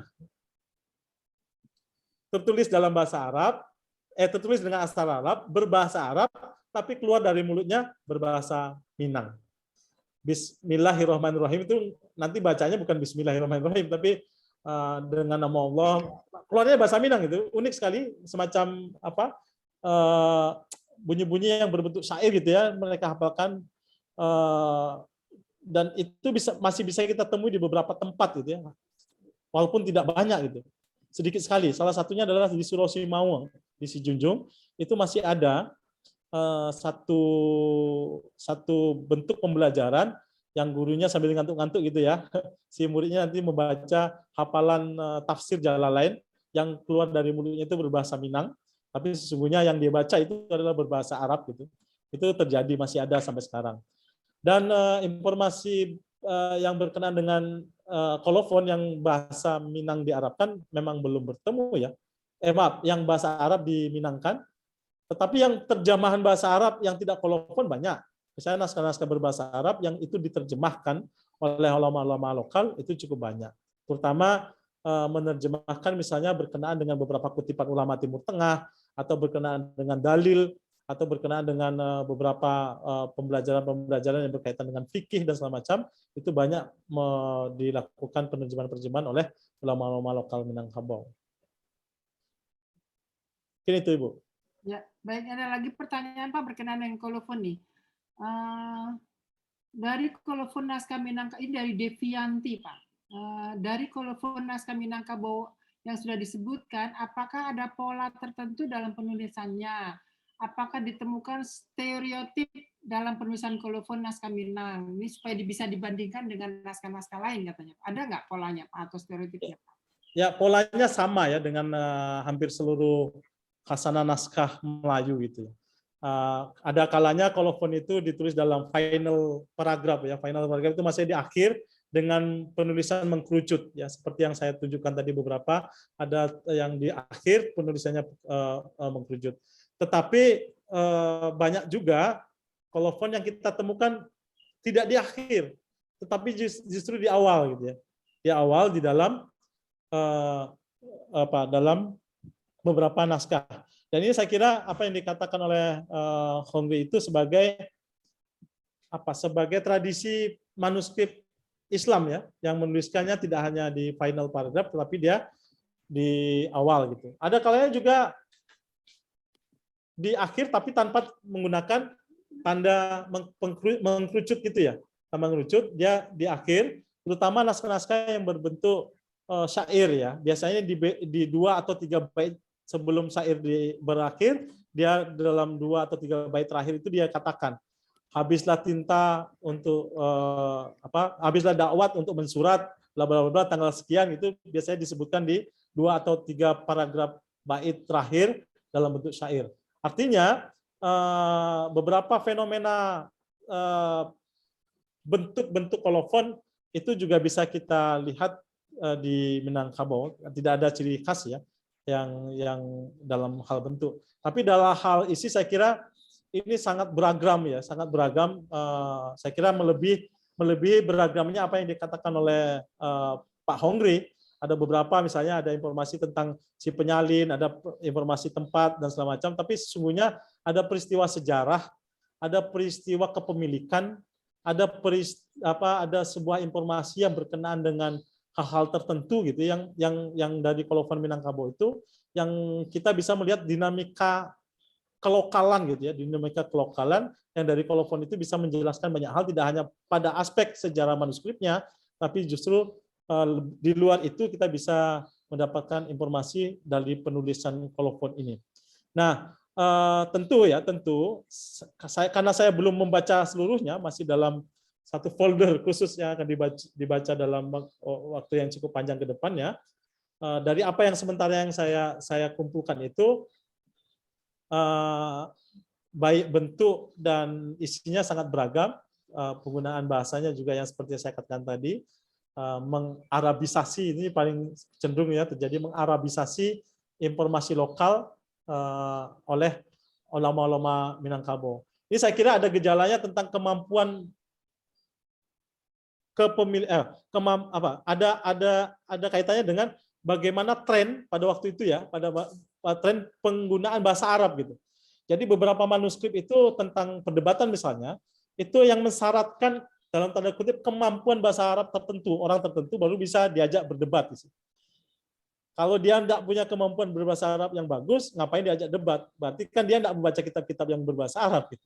Jadi ada tren pada masanya itu, termasuk bahan olok-olokan, ulama dari kalangan kaum muda seperti Haka gitu, misalnya mencemooh beberapa ulama-ulama tua yang dianggap kemampuan bahasa Arabnya tidak bagus.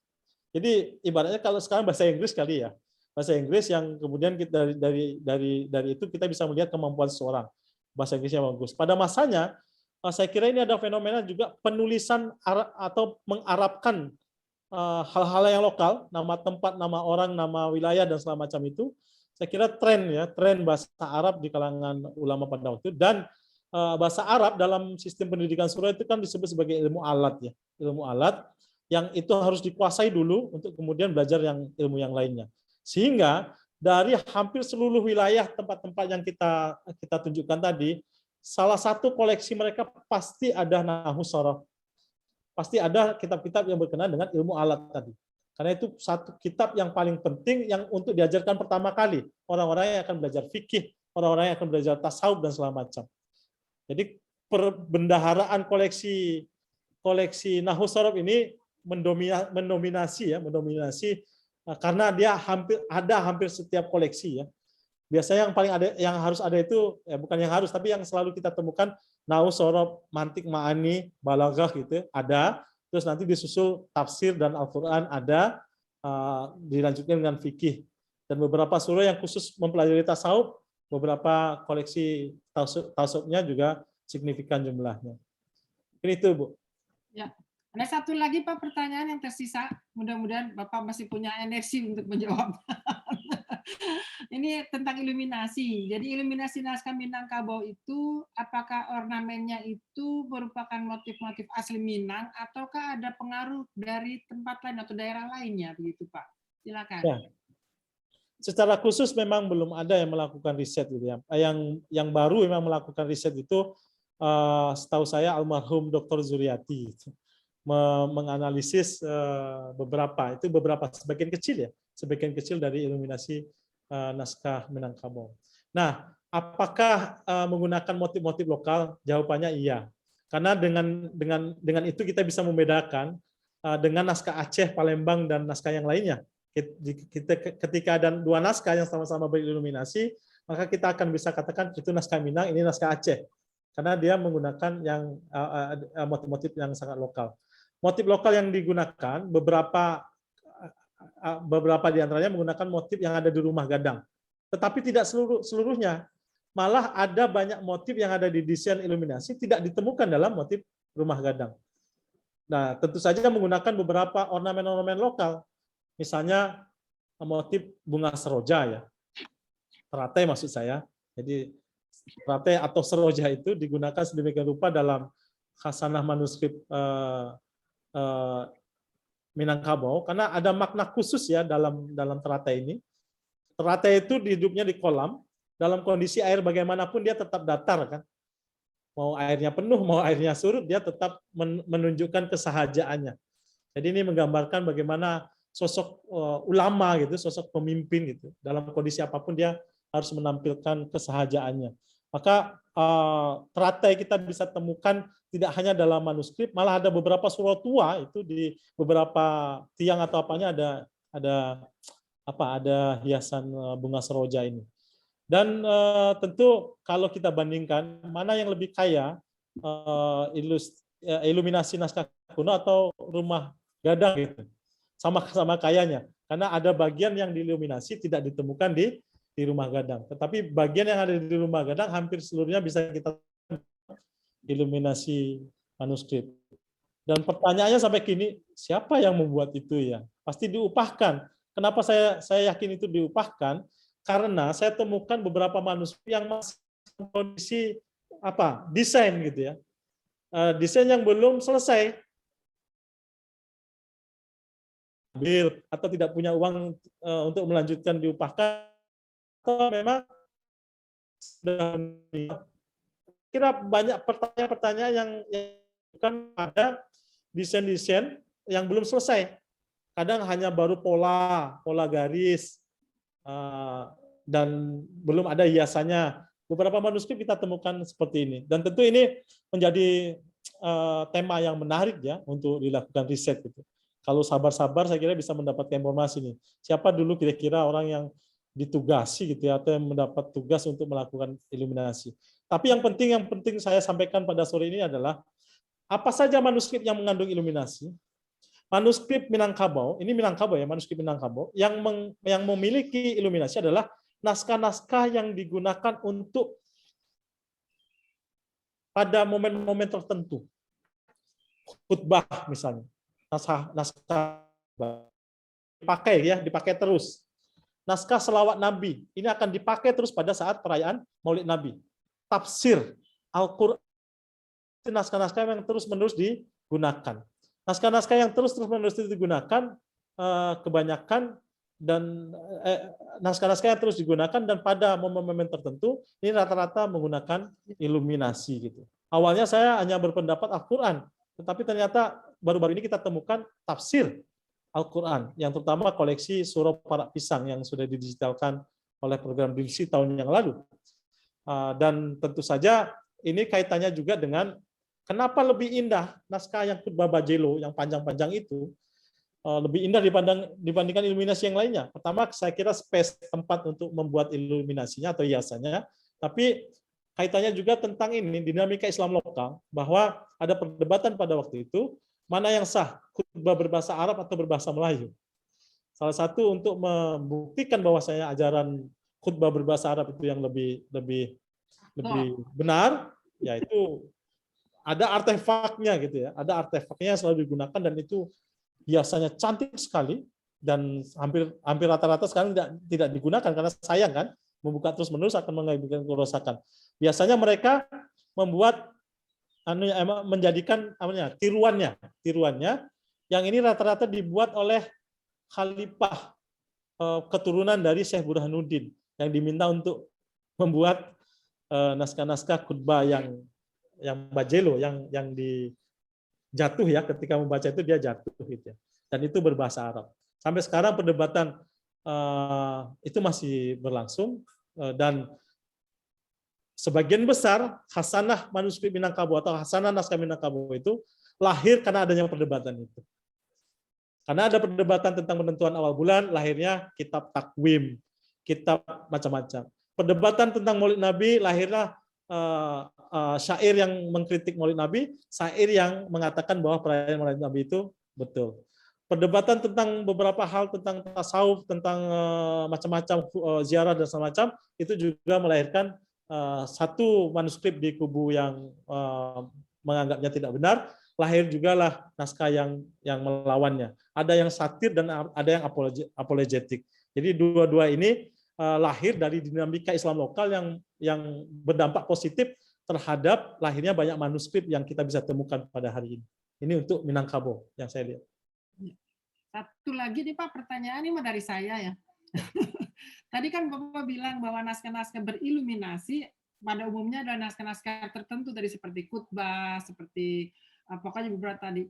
Apakah dalam naskah-naskah yang bersifat sastra atau cerita atau misalkan pokoknya kalau ada legenda atau dongeng, ada nggak iluminasinya? Kalaupun ada, apakah bentuknya iluminasi ataukah selama penelitian Bapak ada juga naskah-naskah Minang yang punya ilustrasi? Ya. Bukan iluminasi saja. Terima kasih Pak. Ya, yang naskah-naskah yang bersifat sastra, terus kalau sastra keislaman, ya ada iluminasi. Misalnya syair selawat, ya, syair selawat Nabi gitu.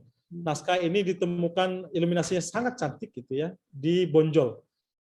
Konon kabarnya ini peninggalan dari Tuanku Imam Bonjol yang disimpan oleh ahli waris Tuanku Imam Bonjol. Itu isinya sastra, tapi sastra kitab ya, sastra Islam tentang syair puji-pujian terhadap Nabi. Sejauh ini saya belum pernah menemukan iluminasi yang terdapat dalam sastra lokal seperti Kaba, hikayat. Beda halnya di Palembang ya. Di Palembang itu ada beberapa hikayat yang terdapat iluminasi di dalam naskah tersebut. Sejauh ini belum ditemukan. Yang berkenaan dengan ilustrasi cukup banyak manuskrip yang di dalamnya terdapat ilustrasi, terutama manuskrip berkenaan dengan tasawuf ya. Tasawuf ada ilustrasi tubuh, ada ilustrasi bagian dari organ tubuh, jantung, hati dan segala macam. Termasuk beberapa ilustrasi berkenaan dengan azimat-azimat pengobatan. Jadi azimat-azimat pengobatan yang di dalamnya ada beberapa bentuk-bentuk ilustrasi yang terdapat hampir di naskah-naskah yang mengandung teks pengobatan. Tetapi ini biasanya terselip di beberapa lembar manuskrip yang secara utuh tentang tasawuf misalnya. Atau secara utuh tentang fikih, tiba-tiba ada 10 halaman berkenaan dengan pengobatan tradisional. Di dalamnya pasti ada ilustrasi-ilustrasi yang sangat beragam. Dan ini juga menjadi bagian menarik untuk diteliti. Belum ada yang melakukan penelitian terhadap ini, Bu. Termasuk azimat yang oleh almarhum Dr. Zudiati kan azimat perang, ya, azimat perang yang bergulung. Azimat bergulung yang lainnya juga masih banyak sebetulnya, termasuk praktik pembuatan azimatnya sampai sekarang juga masih berlangsung kan. Orang-orang yang akan pilkada gitu. Nah,